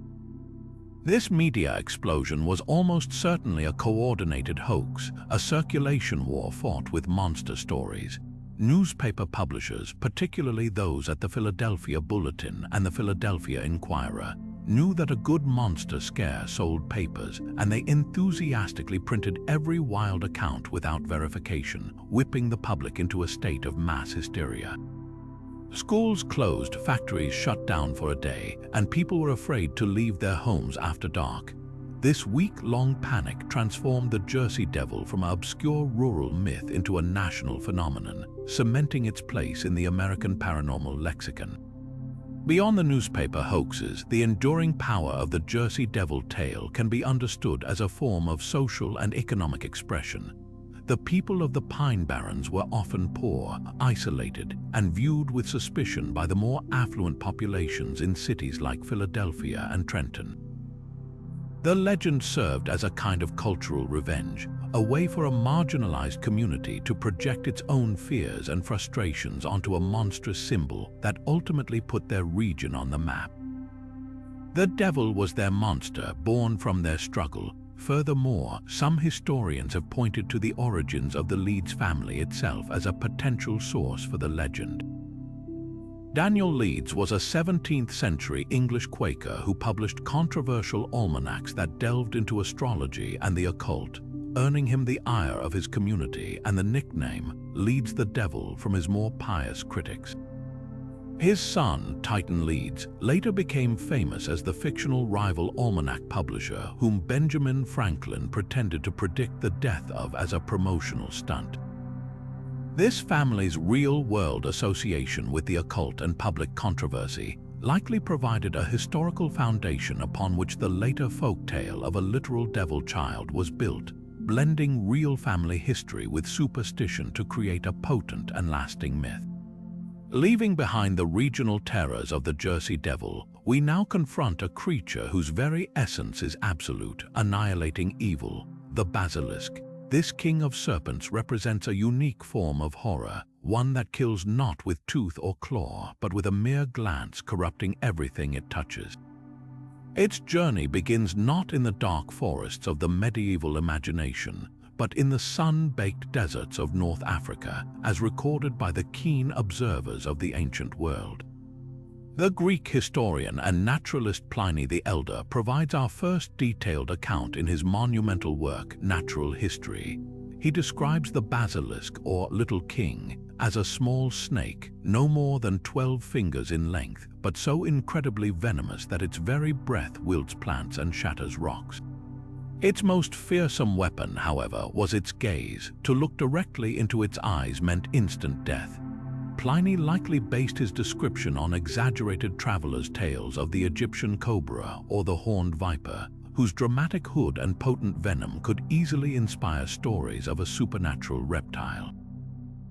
The title king may have stemmed from the cobra's upright posture and the crown-like markings on its hood, making it a natural emblem of deadly, regal power in the eyes of classical scholars. This potent classical idea underwent a bizarre and fascinating transformation as it passed into the hands of medieval bestiary writers. The creature's nature became even more unnatural, its origins more grotesque. The myth evolved to state that the basilisk was not born from another of its kind, but was the horrific offspring of a rooster's egg. This egg, yolkless and misshapen, was said to be laid by an aged rooster, a creature already considered unnatural and vaguely demonic in medieval thought, and then incubated by a snake or a toad. From this unholy union hatched a monster that perfectly reflected its contradictory origins, a serpent with the head, comb, and sometimes the legs of a rooster and the tail of a snake. This new form was a masterpiece of symbolic terror. It combined the rooster, a traditional symbol of Christ and the resurrection, as its crow heralds the dawn, with the snake, the ultimate biblical symbol of Satan and sin. The basilisk became a perversion of nature, a walking blasphemy that inverted sacred symbols into something utterly profane and destructive. Its crowing was said to be lethal, and its mere presence poisoned the air and water for miles around, making it not just a monster but a walking plague. It was this aspect of pure, corrupting evil that made the basilisk a perfect allegorical tool for the Christian Church. The creature was seamlessly adopted as a potent symbol for the devil himself. Its lethal gaze represented the danger of sinful temptation. To look upon vice with desire was spiritually fatal. Its ability to kill at a distance mirrored the way heresy and evil ideas could spread through a community, corrupting it from within without direct contact. The weasel, said to be the only animal immune to the basilisk's gaze and able to kill it, was reinterpreted as a symbol of Christ, whose incarnation coming to earth in a humble animal form was the only power that could defeat the devil. This symbolic battle was a popular motif in church art and literature, teaching a clear moral lesson about the necessity of divine intervention to overcome absolute evil. The basilisk's association with the devil was so complete that it was often depicted in paintings and woodcuts as an accessory to witches and demons, a familiar spirit embodying pure hatred for all that was good and natural. Beyond the church, the basilisk found a home in the mysterious world of alchemy. For these proto-scientists who sought to transmute base metals into gold and discover the elixir of life, the basilisk was not merely a monster but a powerful symbolic code. Its image represented one of the most sought-after and dangerous substances in the alchemical process, the philosophic mercury, a primal, volatile, and corrosive agent essential for the great work. The basilisk, born from two natures and capable of dissolving all others, was the perfect emblem for this mercurial force that could break down matter to its purest state. Some alchemical texts even included instructions for creating a basilisk by means of complex chemical reactions, the resulting substance believed to hold immense power. This dual existence, as both a religious symbol of ultimate sin and an alchemical symbol of ultimate transformation, demonstrates the incredible flexibility of the myth. It could embody the most abstract spiritual dangers and the most tangible, if misunderstood, natural philosophies, proving that a truly powerful legend can speak to every facet of the human experience, from our deepest fears to our most ambitious quests for knowledge.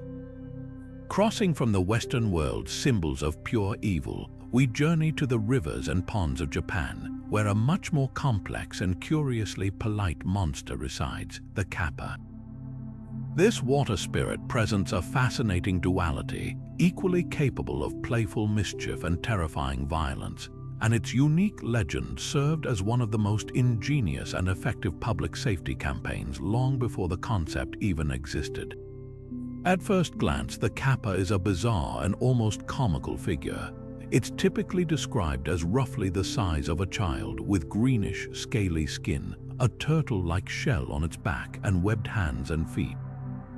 But its most distinctive feature is the saucer-like depression on the top of its head, called the sara, which is always filled with water.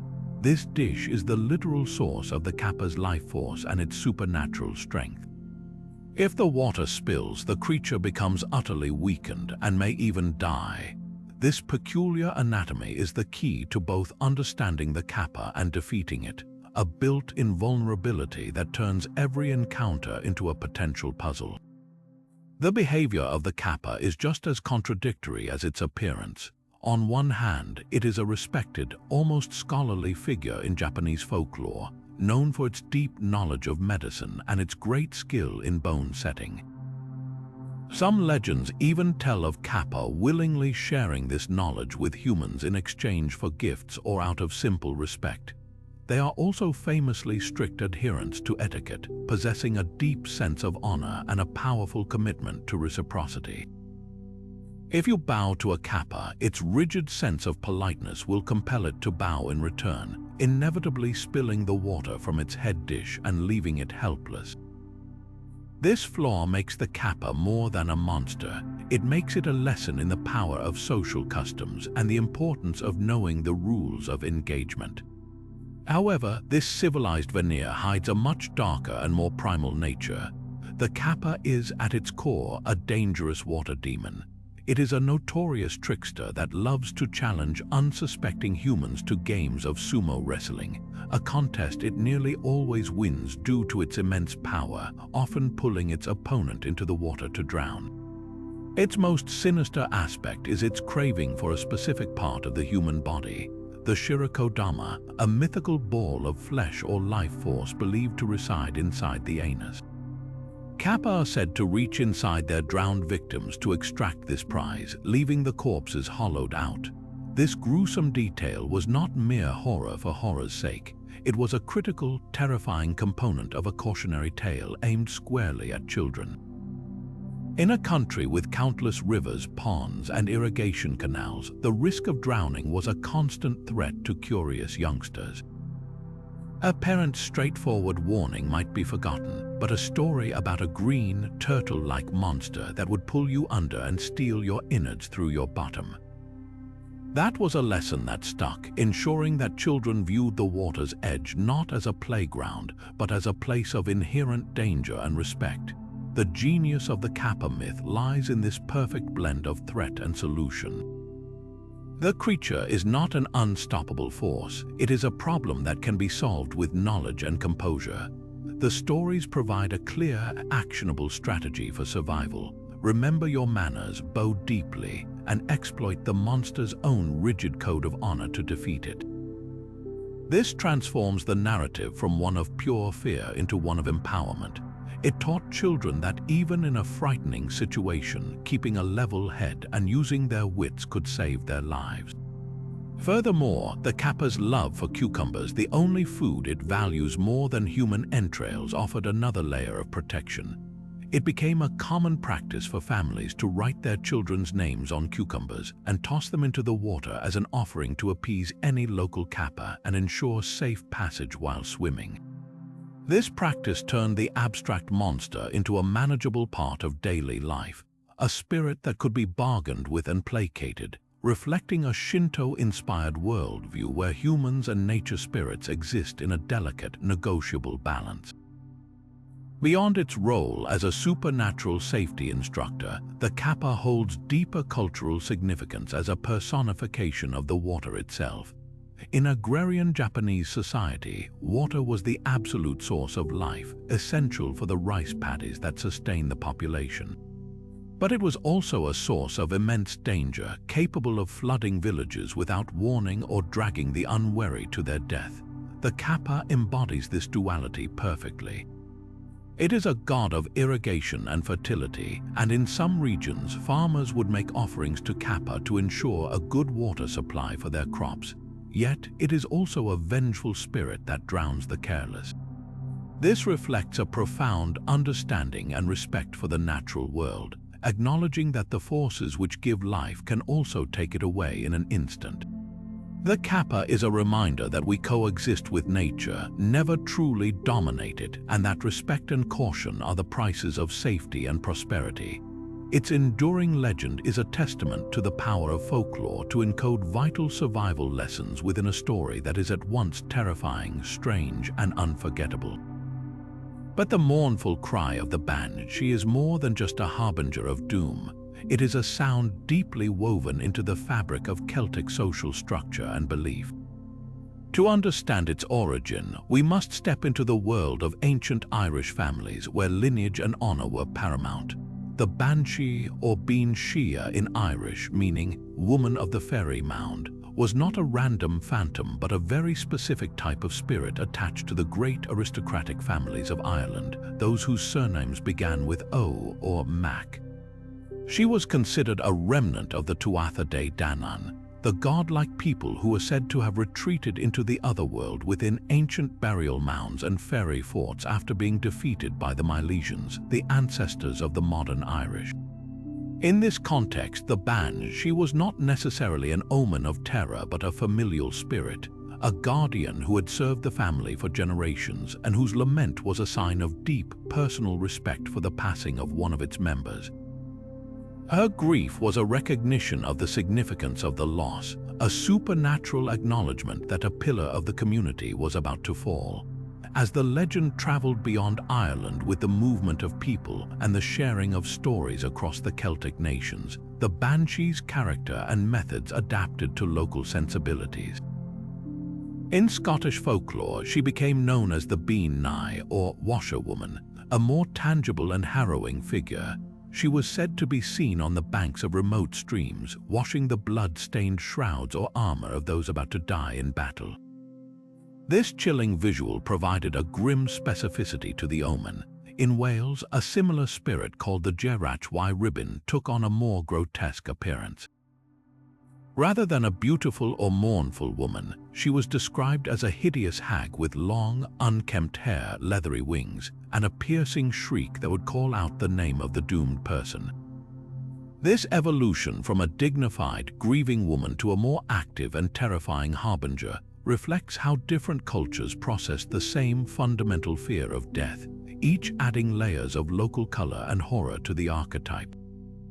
Whether as a beautiful Shea, a spectral washerwoman, or a winged hag, the core function remained unchanged, an audible or visual signal from the unseen world that a death was imminent. On the surface, these stories seem designed purely to inspire fear, yet they served a profound psychological purpose for the close-knit communities that nurtured them. In an era before modern medicine, death was often sudden, unexplained, and devastatingly final. The banshee's wail provided a framework for understanding these tragedies. Instead of a random, senseless event, a death became an event significant enough to be announced by the spirit world. It created a narrative of order and meaning in the face of chaos, suggesting that even the most painful losses were part of a larger, preordained plan. For a family, hearing the banshee's cry, as terrifying as it was, offered a precious, albeit brief, period of mental and spiritual preparation. It allowed for farewells, the settling of affairs, and the mustering of community support before the death even occurred. The sound transformed a sudden shock into an expected event, giving people a sense of control, or at least comprehension, in a situation where they otherwise had none. The myth, therefore, was not a tool of oppression but one of resilience, a cultural mechanism for managing the universal and unmanageable pain of loss. Soaring from the haunted glens of Celtic lore, we now travel to the sun-scorched skies of the Middle East to encounter a creature of such immense scale that it dwarfed all others, the roc. This legendary bird of prey, whose wings could blot out the sun, represents the ultimate fusion of wonder and terror that defined the ancient world's view of distant, exotic lands. Our most vivid accounts come from the fantastical voyages of Sinbad the Sailor, as told in 1001 Nights. In his second voyage, Sinbad finds himself stranded on a deserted island, only to discover it is actually the egg of the roc. The parent bird returns, and its sheer size is beyond comprehension. Each feather is like a massive palm frond, and its legs are as thick as tree trunks. To escape, Sinbad ties himself to the bird's leg with his turban and is carried from that desolate place to a valley floor carpeted with diamonds, a place inaccessible to humans. This story perfectly encapsulates the dual nature of the roc. It is both a monstrous force of nature and an unwitting vehicle for incredible fortune, embodying the high-risk, high-reward reality of medieval trade and exploration. But how did such a specific and consistent legend of a bird large enough to carry elephants take root? The answer lies in the intersection of trade and tangible evidence. For centuries, Arab merchants dominated the maritime trade routes across the Indian Ocean. Their housed traveling from the Middle East down the coast of East Africa and across to India, Sri Lanka, and beyond. One of the most exotic and distant lands they reached was Madagascar, an island teeming with unique flora and fauna found nowhere else on Earth. It was here that these traders would have encountered the remains of a creature that seemed to validate their most outlandish stories, the elephant bird, or Aepyornis maximus. This avian giant, which went extinct around 1,000 years ago, was the largest bird to have ever lived, standing over 10 feet tall and weighing nearly half a ton. While it was flightless, its eggs were truly monumental, over 3 feet in circumference and capable of holding over 2 gallons of fluid, over 100 times the volume of a chicken egg. Imagine an Arab merchant or sailor, a man whose world was defined by the scale of camels and dhows, stumbling upon the shattered fragments of an Aepyornis egg on a Madagascan beach.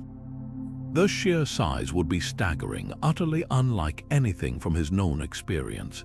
Finding a complete, intact egg would have been like discovering a giant's discarded pot. Without any context for evolution or extinction, the most logical conclusion was that this egg belonged to a bird of truly unimaginable proportions, a bird that must still soar through the skies of this mysterious land. The legend of the roc provided a perfect, awe-inspiring explanation for this physical evidence. The stories traders brought back weren't pure fiction. They were an attempt to rationalize the genuinely inexplicable wonders they had witnessed with their own eyes, blending observation with mythology to create a creature that captured the imagination of the entire world. The roc's role in folklore extended far beyond a simple monster. It was a powerful symbol of the immense perils and potential rewards of venturing into the unknown. For the merchants of the Middle East, the Indian Ocean was a source of incredible wealth, spices, silks, gems, and ivory, but it was also a place of terrifying danger. Unpredictable monsoons could wreck a ship, unfamiliar diseases could decimate a crew, and the sheer vastness of the open sea was a profound psychological challenge. The roc became the ultimate personification of these existential risks. It was a force of nature that could snatch a man from the deck of his ship as easily as a hawk takes a mouse, a reminder that human beings were small and vulnerable in the face of the world's mysteries. Yet, as Sinbad's story shows, the rock could also be a source of salvation and unbelievable fortune, carrying a clever survivor to a valley of diamonds. This duality mirrored the merchant's life exactly. A single successful voyage could make a man's fortune, while a single storm could end his life. The rock was the myth that held both of these truths, Chinese letter, its shadow representing both impending doom and the thrilling promise of the horizon. Leaving behind the vast skies of the rock, we now wade into the cold, choppy waters of the North Atlantic, where a different kind of magic whispers on the salt-tinged air the haunting and sorrowful legend of the Selkies. These beings from Scottish, Irish, and Faroese folklore are not monsters to be feared, but creatures of profound melancholy, shapeshifters who live as seals in the sea but can shed their skin to become breathtakingly beautiful humans on land. Their stories are not tales of conquest or horror, but poignant narratives of longing, loss, and the unbridgeable gap between two worlds, reflecting the deepest anxieties and sorrows of the isolated coastal communities that gave them life. At the heart of every Selkie story lies a potent and dangerous object, their sealskin. This is not merely a disguise, but their very essence, their connection to their true home and identity. The classic tragedy almost always begins the same way. A lonely fisherman wandering the beach happens upon a group of Selkies dancing under the moonlight, their silvery skins discarded on the rocks. Captivated by the beauty of one, he snatches her skin and hides it. Without it, the Selkie woman is trapped, unable to return to the sea. The fisherman, often kind at heart, will woo her, and she will become his wife, a dutiful and attentive partner, and the mother of his children. Yet a deep, inconsolable sadness always lingers in her eyes. She will often be seen gazing out at the ocean, a silent testament to a homesickness that no earthly comfort can cure. The story reaches its inevitable climax years later, when one of her children inevitably discovers the hidden sealskin and, not knowing its significance, returns it to their mother. The moment she touches it, the call of the sea becomes irresistible. She will often kiss her sleeping children goodbye, cast one last look at her human life, and slip back into the waves, never to return. This recurring narrative pattern served as a powerful and heartbreaking metaphor for a very real social reality: the experience of women in arranged marriages, particularly in remote island communities.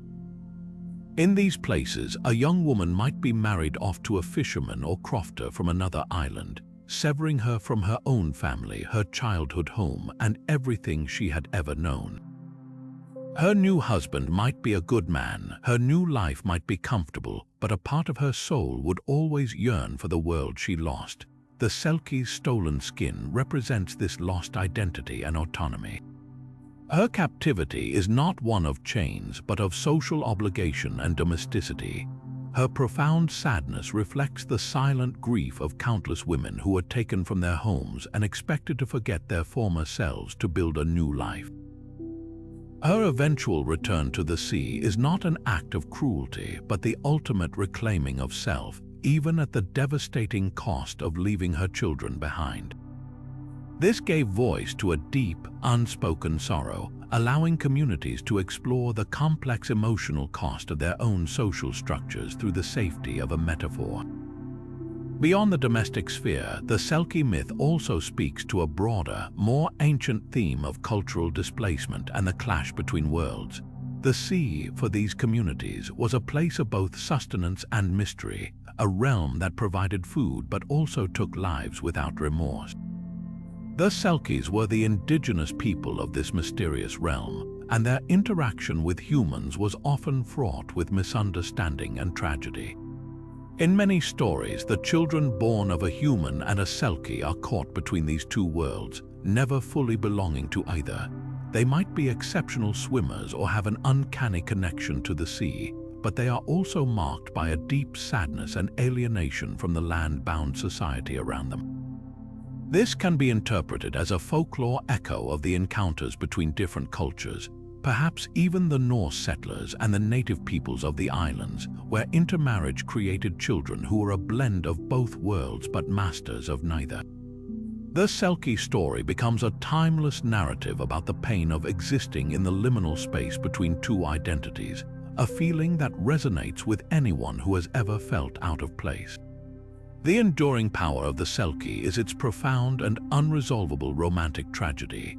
Unlike other myths that end with a victory, the Selkie tale offers no happy ending, only a choice between two forms of heartbreak. If she stays, she slowly withers from longing, a ghost in her own home. If she leaves, she shatters a family and lives with that guilt. There is no villain in the purest sense. The fisherman is typically not evil but lonely, and his act of theft is born of desire, not malice. He is punished with abandonment, and the children are punished with the loss of their mother. This refusal to provide a neat moral resolution is what makes the legend so hauntingly beautiful and emotionally true. It acknowledges that some of life's deepest conflicts have no easy answers, only painful choices and enduring consequences. The Selkie's call is the call of our most authentic self, and her story is a bittersweet reminder that answering that call, while necessary for the soul, can sometimes break the heart. Venturing from the sorrowful shores of Selkie legends, we now turn inward into the deepest, darkest forests of the human soul and the coldest winters of North America, to confront a being that is less a creature and more a manifestation of absolute spiritual corruption, the Wendigo. This entity from Algonquian folklore embodies a terror far more intimate and psychological than any physical monster, representing the ultimate taboo and the fragility of the human spirit when faced with starvation, greed, and the crushing isolation of the long, dark winter. The Wendigo, known to tribes like the Cree, Ojibwe, and Algonquin, is not a simple beast one might encounter in the woods. It is a winter spirit, a personification of hunger, cold, and the harsh realities of life in the northern wilderness. But its most terrifying aspect is its method of propagation. It possesses humans. The traditional belief holds that during times of extreme famine, when a person, driven to the brink of starvation, resorts to the ultimate transgression, cannibalism, they open themselves to possession by the Wendigo spirit. This act of consuming human flesh shatters a sacred boundary, and the Wendigo enters, twisting the person from the inside out. The transformation is both physical and spiritual. The individual begins to grow unnaturally tall and gaunt, their skin stretching taut and ashen over a skeletal frame. Their eyes recede into deep sockets, and their lips wither back from yellowed, sharpening teeth. But the most horrifying change is internal. Their heart turns to ice, and they are cursed with an insatiable, perpetual hunger for human flesh, a hunger that only grows with every person they consume, yet can never be satisfied. These stories were far more than just campfire tales to frighten children. They were sophisticated cautionary tales embedded with crucial cultural and social lessons. In the close-knit hunter-gatherer societies of the northern tribes, survival was a communal effort. Hoarding resources, acting out of selfishness, or isolating oneself from the group during the winter months could mean death for an entire family or band. The Wendigo myth served as a powerful, visceral warning against these very sins. Greed in this context wasn't just a character flaw, it was an existential threat. The insatiable hunger of the Wendigo was a direct metaphor for the destructive nature of greed, a desire that consumes the self and others, leaving only emptiness in its wake. Furthermore, the legend warned powerfully against isolation. To wander off alone into the winter forest was not just physically dangerous, it was spiritually perilous, a state where one was most vulnerable to the whispers of the Wendigo spirit. The myth enforced social cohesion, reminding everyone that their survival, both physical and spiritual, depended on their connection to the community and their willingness to share and support one another through the harshest of times. The process of dealing with a Wendigo was as chilling as the creature itself. If a community believed one of their members was transforming, they would first attempt a cure through a shaman who would perform rituals to drive out the spirit. However, if the transformation was too far advanced, the only recourse was a tragic and brutal act of communal protection, execution. This was not done out of malice, but out of necessity and sorrow. The only way to truly kill a Wendigo was to destroy its icy heart, which often meant dismemberment and burning. These stories were deeply serious, reflecting the real, agonizing choices these communities might have faced during periods of catastrophic famine, where the madness of one could doom the many. In the 20th century, the Wendigo was adopted and adapted by Western horror writers, most notably by Algernon Blackwood in his 1910 short story, The Wendigo. Blackwood transformed the creature from a symbol of cannibalistic hunger into a more general spirit of the wild that drives men to madness with a desire to run endlessly through the forest. This interpretation, while a significant departure from the original mythos, introduced the concept to a wider audience. Later, authors like Stephen King and countless films, video games, and television shows further popularized the Wendigo, often depicting it as a fast, bestial monster. While this has cemented the Wendigo's place in the modern horror pantheon, it has also frequently stripped it of its deep cultural and psychological meaning, reducing a complex allegory for sin and starvation to a simple, jump-scare monster. This appropriation has sparked important conversations about cultural sensitivity and the responsibility of storytellers. For many indigenous communities, the Wendigo is not a generic monster. It is a sacred part of their cultural heritage and a profound spiritual concept. Seeing it used out of context or as a mere plot device can be seen as disrespectful and a dilution of its true significance. The modern horror genre is now grappling with this legacy, with a growing movement of indigenous creators, like those behind the anthology film Trick or Treat, reclaiming the narrative and presenting the Wendigo in ways that honor its original cultural context and terrifying philosophical weight. The enduring power of the Wendigo lies in this duality. It is a monster from a specific cultural tradition, but its core theme, the fear of losing our humanity to our most base and desperate instincts, is a universal human anxiety that continues to resonate deeply, proving that the coldest terrors are not those that wait in the forest, but those that stir within our own hearts. Emerging from the frozen psychological terror of the Wendigo, we dive into the most ancient and primordial depths of all, to confront a being that is not merely a monster but the very embodiment of chaotic creation, the Leviathan. This biblical behemoth represents a conceptual leap from the creatures we have encountered so far. It is less an animal and more a force of nature, a cosmic opponent whose very existence challenges the order of the universe. Its story begins not in the pages of the Old Testament, but centuries earlier in the stormy mythology of Israel's Canaanite neighbors.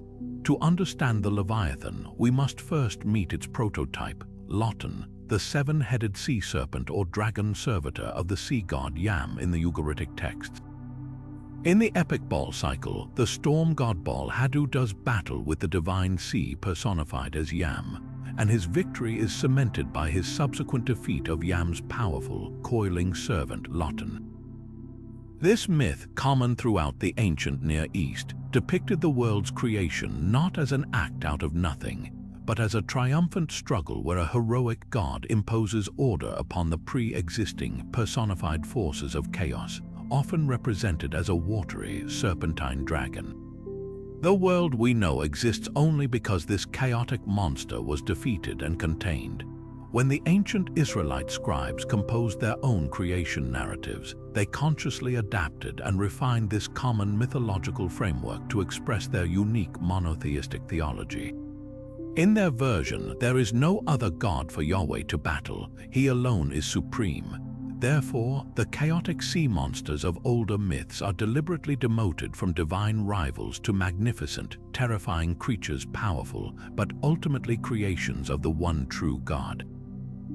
We see this in poetic passages throughout the Hebrew Bible, particularly in the Book of Psalms, where God's mastery over creation is celebrated by recalling his victory over the forces of chaos. Psalm 74 vividly describes how God crushed the heads of Leviathan and gave him as food to the creatures of the wilderness, a clear echo of Baal's victory over Lotan. Psalm 104 declares, "There is the sea, vast and spacious, teeming with creatures beyond number, and Leviathan which you formed to frolic there." This is a crucial theological shift. Leviathan is not a rival god but a creature, however immense and terrifying, that God formed and whose playfulness in the sea is a testament to his own creative power and majesty. The most detailed and awe-inspiring portrait of this creature, however, comes from the Book of Job, where God himself uses the Leviathan as the ultimate rhetorical device to humble the suffering Job. After chapters of debate about justice and suffering, God finally answers Job from the whirlwind, not with an explanation, but with a breathtaking tour of his creation, culminating in a terrifyingly detailed description of two beings, Behemoth, the master of the land, and Leviathan, the king of the waters. God's description of Leviathan is that of an utterly untamable and unconquerable chaos dragon. He asks Job if he can fish for Leviathan or put a cord through its nose. He describes its impenetrable armor of scales, so tightly sealed that no air can get between them. Its sneezing flashes with light, its eyes are like the rays of dawn, and fire and smoke pour from its mouth. It churns the deep into a boiling froth and leaves a shining wake behind it. On earth, it has no equal. It is a creature without fear that looks down on all who are haughty. This is not a creature that can be hunted or kept as a pet. It is a primal, unstoppable force whose very nature is to defy human comprehension and control. God's point to Job is devastatingly clear.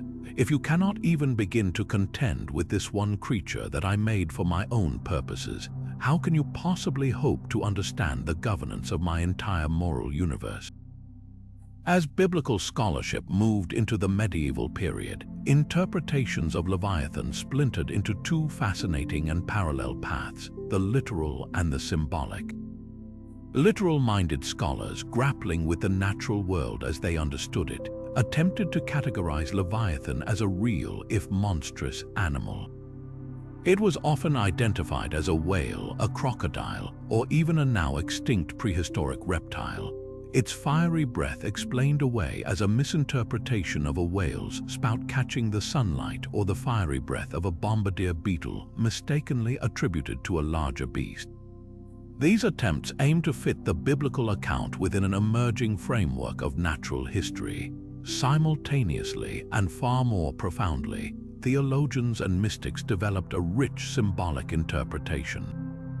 Leviathan became the ultimate symbol of untamable chaos and evil, often specifically representing the devil or the state of sin. In this reading, the creature's impervious scales symbolized the hardened heart of the sinful man, immune to the arrows of divine conviction. Its very existence represented the chaotic, rebellious forces that God had bound and confined at creation, but which would, according to some apocalyptic texts, one day be unleashed before being finally and utterly destroyed. In Jewish mysticism, a beautiful eschatological tradition emerged that at the end of days, God would slay the Leviathan and its land-based counterpart Behemoth, and host a magnificent feast for the righteous from their flesh, a symbol of the ultimate victory of divine order over chaos and the abundance of the world to come. This interplay between the literal and the symbolic was undoubtedly fueled by the very real experiences of ancient and medieval sailors. While the descriptions in Job are clearly mythological, they were likely colored by terrifying and awe-inspiring encounters with the largest creatures of the deep. A breaching whale, a creature of such immense size and power that it could effortlessly smash a small boat, would be a sight to inspire pure dread. The explosive, vapor-filled spout of a whale could easily be described as smoke and fire by a terrified observer. The sheer, scale-like texture of a whale's skin, or the armored back of a large basking shark could inform the poetic image of an impenetrable hide. These encounters provided a tangible, biological anchor for the myth, a real-world experience of overwhelming power that was then expanded and magnified through generations of storytelling and theological reflection until it achieved its cosmic status. The Leviathan thus stands as the ultimate mythic creation, a being born from ancient Near Eastern cosmology, refined by Israelite monotheism, detailed in sublime poetry, and interpreted for centuries as both a natural wonder and a profound spiritual truth. It is the myth that reminds us that the deepest terrors of the sea are not just its hidden monsters, but the awe-inspiring, chaotic power they represent, a power that, according to the legend, only a divinity can truly master.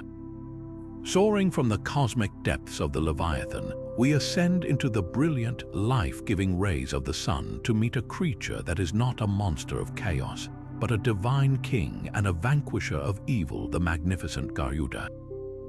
This colossal, golden-feathered being, with the powerful body of a man and the head, wings, and talons of an eagle, stands as one of the most revered figures across Hindu and Buddhist mythology, a symbol of celestial power, unwavering loyalty, and ultimate victory. His story begins in the ancient Hindu epics, the Mahabharata and the Puranas, where he is born in a spectacularly dramatic fashion. His mother, Vinata, and her sister Kadru, both wives of the sage Kashyapa, made a foolish wager on the color of a divine horse's tail. Vinata lost, and as her penalty was enslaved by her sister. The only way to secure her freedom was to obtain the elixir of immortality, the Amrita, from the heavens. This was an impossible task, but Vinata's son, Garuda, vowed to accomplish it. His very birth was an explosive event, so immense and radiant that the gods themselves mistook his divine energy for the god of fire, Agni, and worshipped him, immediately establishing his supreme status even as a hatchling. Garuda's quest for the Amrita is an epic tale in itself, a journey that solidifies his defining characteristics. To reach the heavenly realm where the elixir was guarded, he had to overcome a series of monumental obstacles. His path was barred by a ring of fierce, rotating blades and 2 poisonous serpents, but his immense power and determination were unmatched. He simply enlarged his body and flew straight through the blades, and the mere wind from his mighty wings scattered the serpents. When he finally reached the Amrita, he found it guarded by a host of gods. Instead of engaging in a prolonged battle, Garuda used his wit.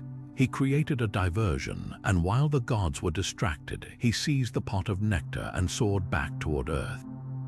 However, his mission was not one of theft for personal gain. On his return flight, he encountered the preserver god Vishnu, who was so impressed by Garuda's power and integrity that he offered him a boon. Garuda asked for the gift of immortality without ever having to drink the Amrita, and requested the honor of becoming Vishnu's eternal mount. Vishnu granted both wishes, and in return, Garuda gave Vishnu the Amrita, thus fulfilling his vow to free his mother while remaining true to the cosmic order. This story established the profound bond between the god and his vehicle, a relationship built on mutual respect rather than subjugation. This relationship with Vishnu is central to Garuda's identity, but it is his eternal, deeply personal feud that truly defines his role in the cosmic balance. Garuda is the sworn enemy of the Nagas, the race of serpent deities. This enmity did not stem from random malice but from a bitter family grudge. It was the Nagas, the children of his aunt Kadru, who had ensnared his mother into slavery. Therefore, Garuda's constant hunting and consumption of snakes is both a personal vendetta and a sacred duty, a never-ending campaign to keep these often deceptive and venomous forces in check. This conflict is rich with symbolism. On one level, it represents the eternal struggle between the celestial, solar power embodied by the eagle and the chthonic, earthly power of the serpent. The eagle, soaring high in the sky, is a natural predator of snakes and is associated with the sun, light, and the higher realms of consciousness. the serpent dwelling in the underworld is associated with water, the earth, hidden knowledge, and sometimes temptation. Garuda's victory over the Nagas is thus a triumph of higher spiritual ideals over base, earthly desires. In a medical sense, this symbolism was adopted in Ayurveda, where Garuda is considered the emblem of antidotes, the power that can overcome the poison represented by the snake. As Hindu traditions traveled across Southeast Asia, they merged with local beliefs and were reinterpreted through the lens of Buddhism, and the Garuda's symbolism evolved beautifully to fit this new context. In Buddhist mythology, particularly in Thailand and Indonesia, the Garuda, or Krut as it's known in Thailand, is no longer just the enemy of the Naga, but is often depicted as a devourer of Nagas, shown with a serpent clenched in its beak, powerfully symbolizing the triumph of good over evil. This image was perfectly suited for adoption by royalty. The Garuda came to represent the divine right of kings, the power of the state to protect its people and maintain order by conquering the chaotic, negative forces that threatened society. The king was seen as an incarnation of the god Vishnu, and therefore the Garuda naturally became his symbol. This is most visibly demonstrated in the national emblems of both Thailand and Indonesia. In Thailand, the Garuda, known as the Krut Phar, or the Garuda as the vehicle of Vishnu, is the national emblem and the official symbol of the monarchy and the king. It is considered a sacred and protected symbol, appearing on royal standards, government documents, and even the currency, the baht. It embodies the power of the Thai state, acting as a guardian of the nation and its people.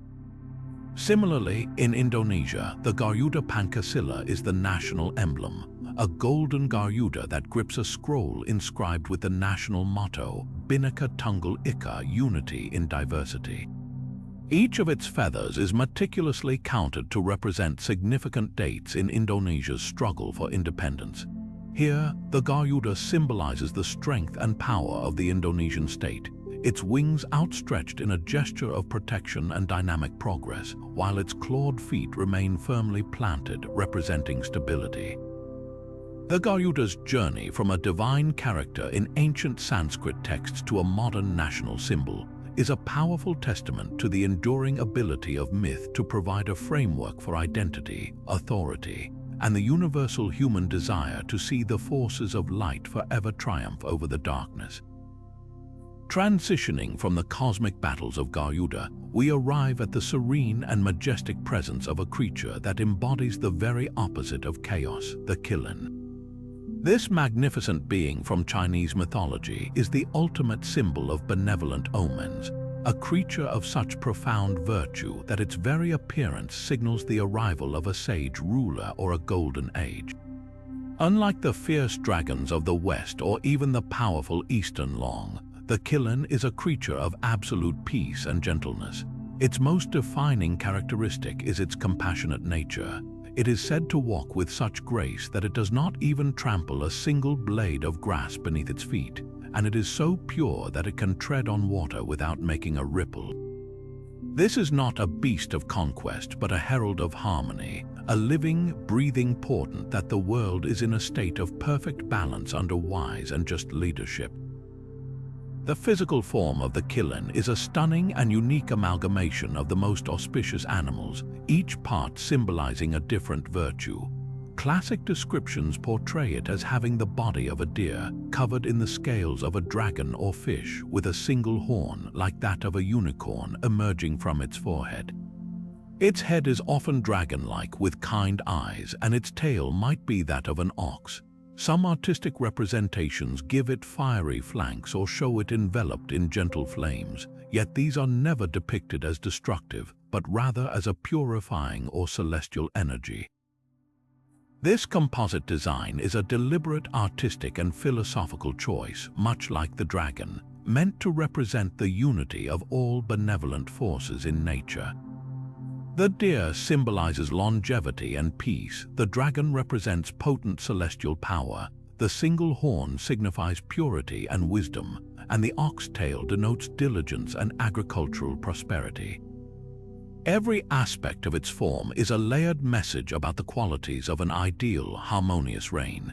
The primary role of the Qilin in Chinese lore is that of a divine messenger, an intermediary between heaven and earth that appears only during the rule of a truly benevolent and wise leader or to mark the birth or death of a great sage. Its arrival is the highest possible endorsement from the cosmos, a celestial stamp of approval on a ruler's virtue. One of the most famous accounts involves the birth of the great philosopher Confucius. Legend tells that a Qilin appeared to his mother, and it either coughed up a jade tablet foretelling the child's future greatness or injured its leg, an event she interpreted as a powerful omen. This story cemented the Qilin's connection to wisdom and prophetic knowledge, linking it forever with one of the most influential figures in Chinese history. Its appearance was also believed to signal a period of immense peace, prosperity, and fertility for the land, a time when the natural world itself would flourish under the righteous influence of a good government. But where did the legend of such a specific and unusual creature originate? While its mythological roots are ancient, its solidified image may have been profoundly influenced by a very real and astonishing encounter in the early 15th century.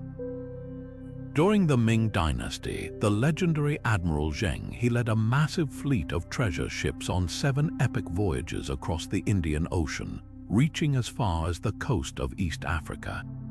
On these journeys, his crews encountered incredible animals unknown in China, which they documented and, in some cases, brought back as gifts for the emperor.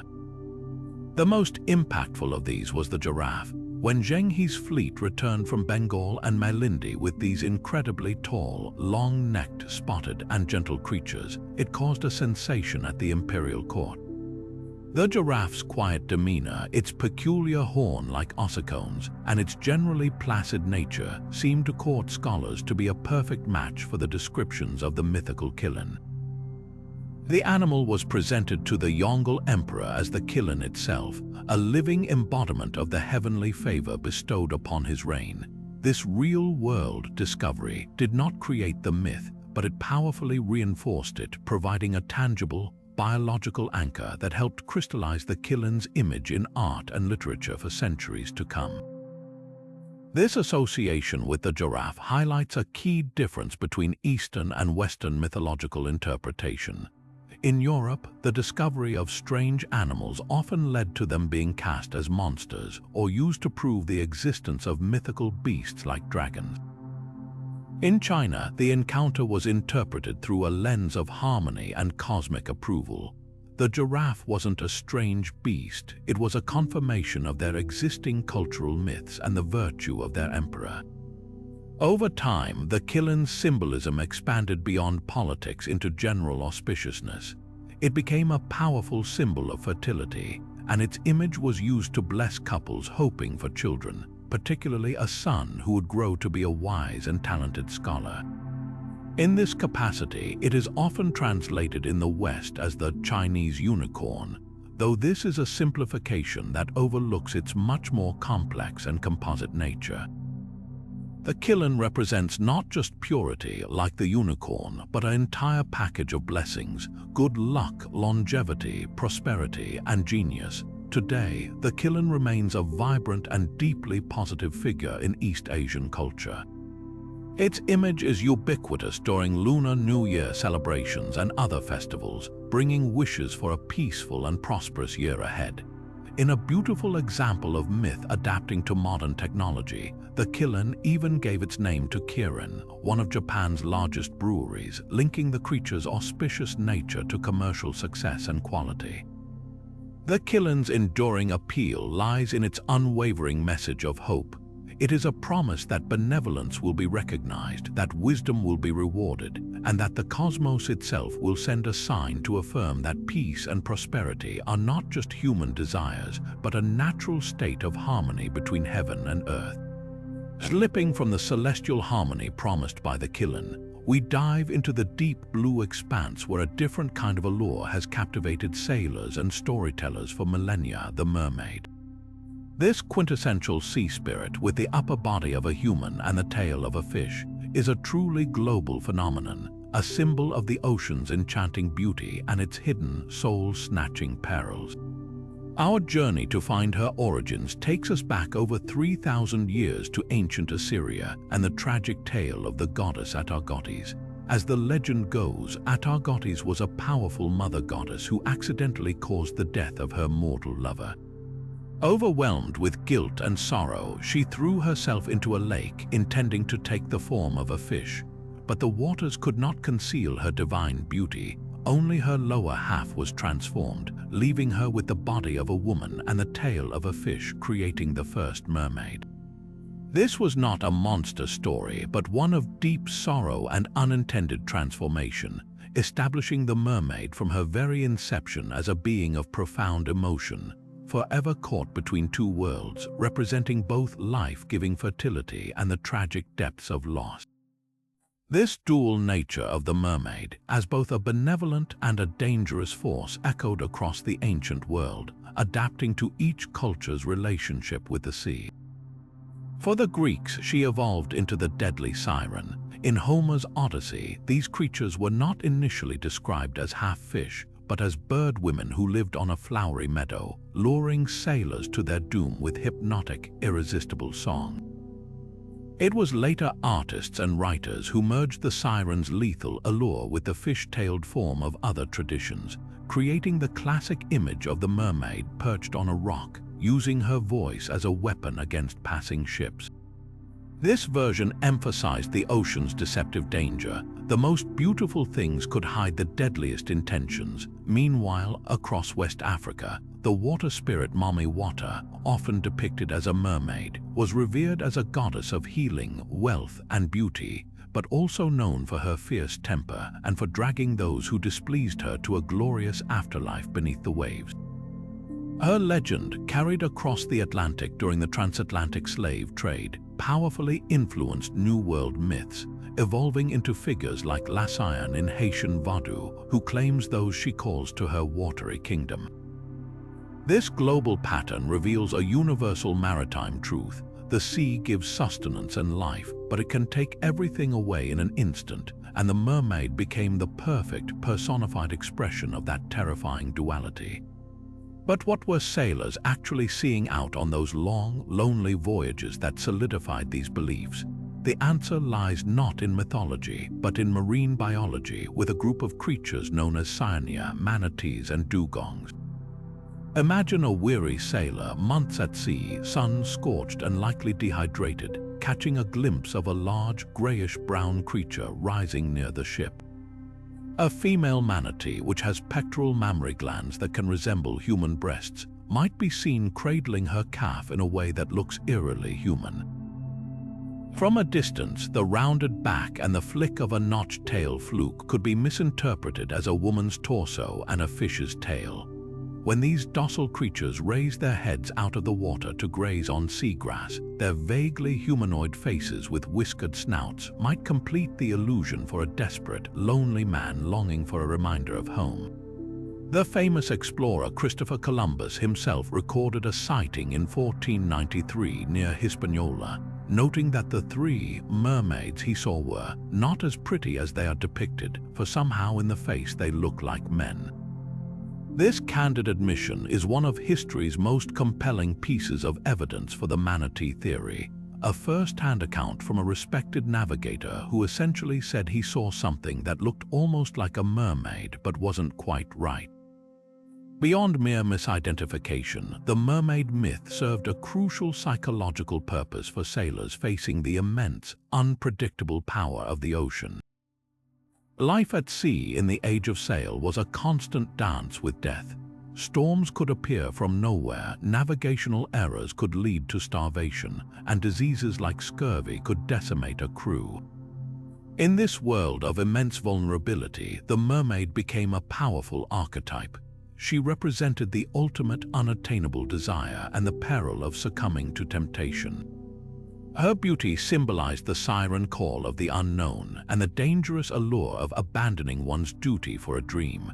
To see a mermaid could be an omen, either of good fortune or of imminent disaster, giving a tangible form to the sailor's deepest hopes and fears. She was a story they could tell, a face they could put on the vast, impersonal forces that controlled their fate. Whether as a warning against distraction or a tale of wondrous discovery, the mermaid helped these men process the profound mystery and danger of their profession, making the incomprehensible scale of the ocean feel a little more personal, a little more knowable.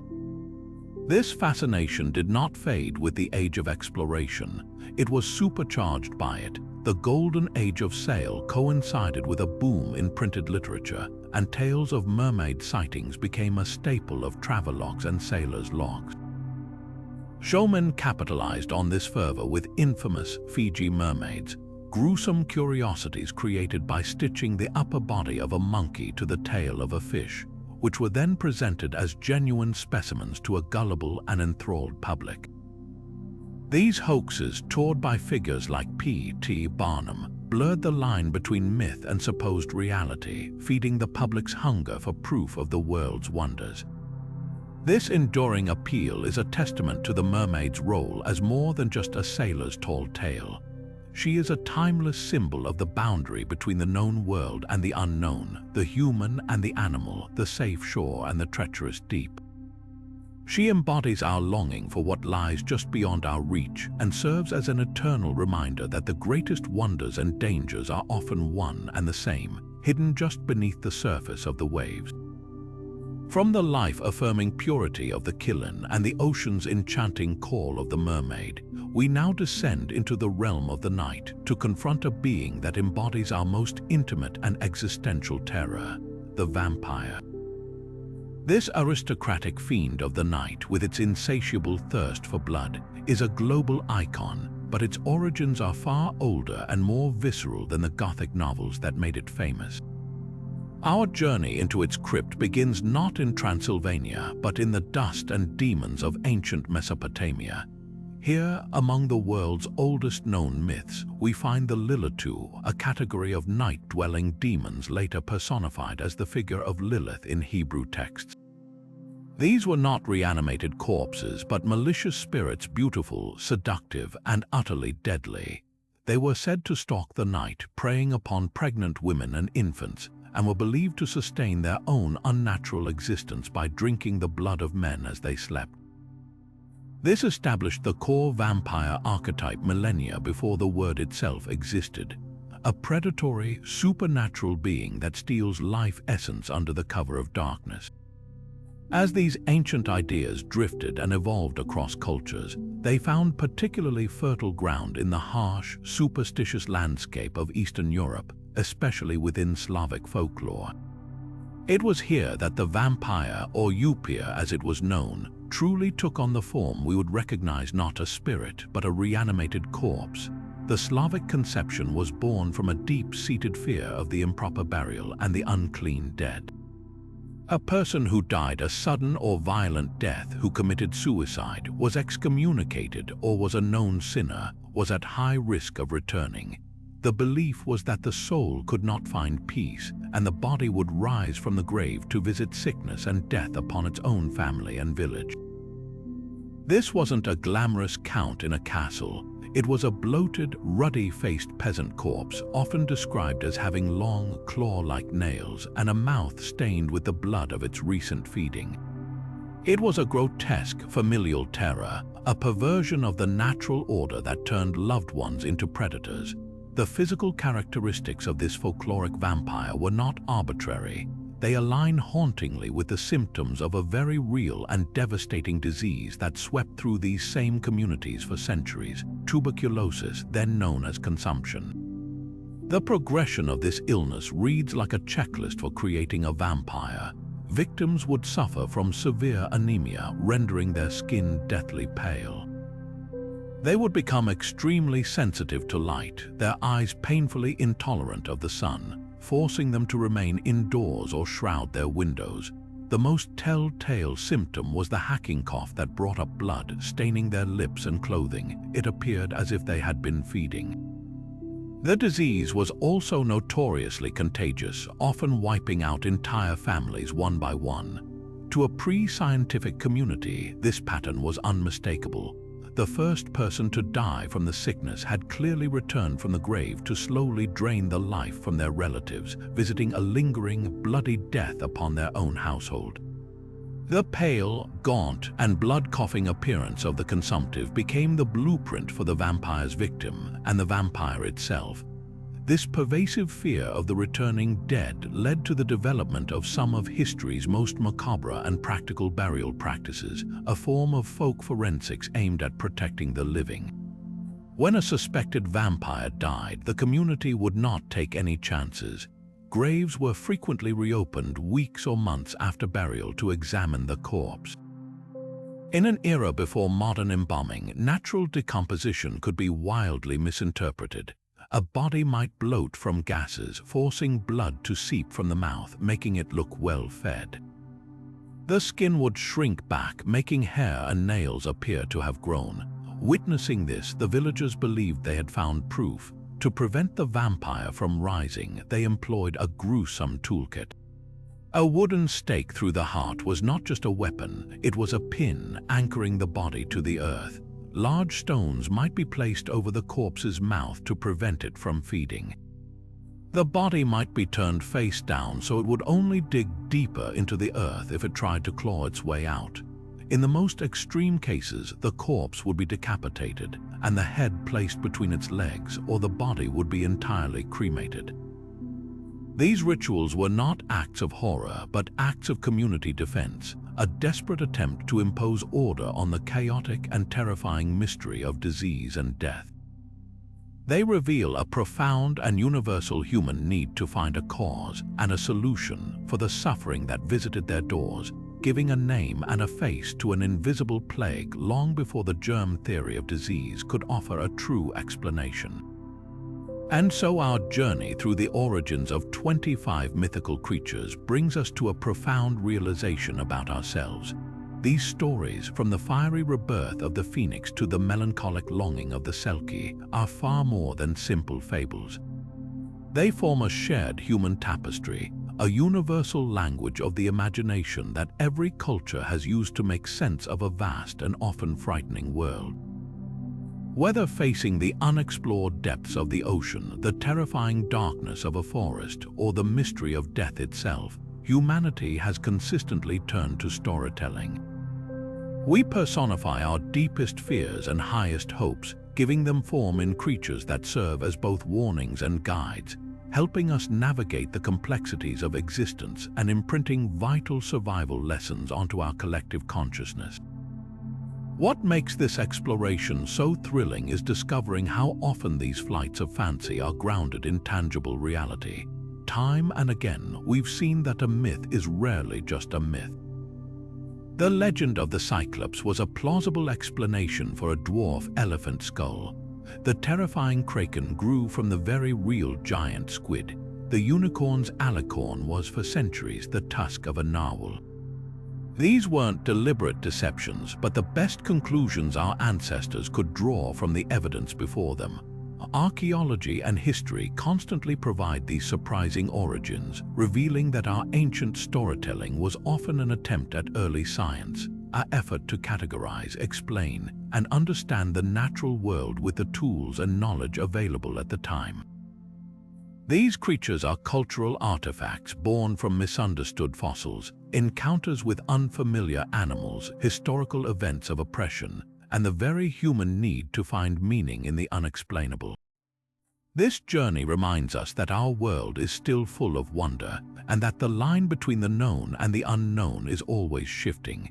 The next time you hear a strange story or an old legend, consider what seed of truth might lie at its heart. What real creature, historical event, or natural phenomenon could have sparked such an enduring tale? We want to hear which of these origins surprised or fascinated you the most. Was it the gentle giraffe that inspired the majestic Killen, the tragic disease that created the vampire, or the lonely manatee mistaken for a mermaid by sun-starved sailors? Let us know in the comments below which creature's backstory you found most compelling. If you enjoyed unraveling these historical mysteries with us, please subscribe to the channel for more deep dives into the hidden stories behind the world's greatest legends. Until next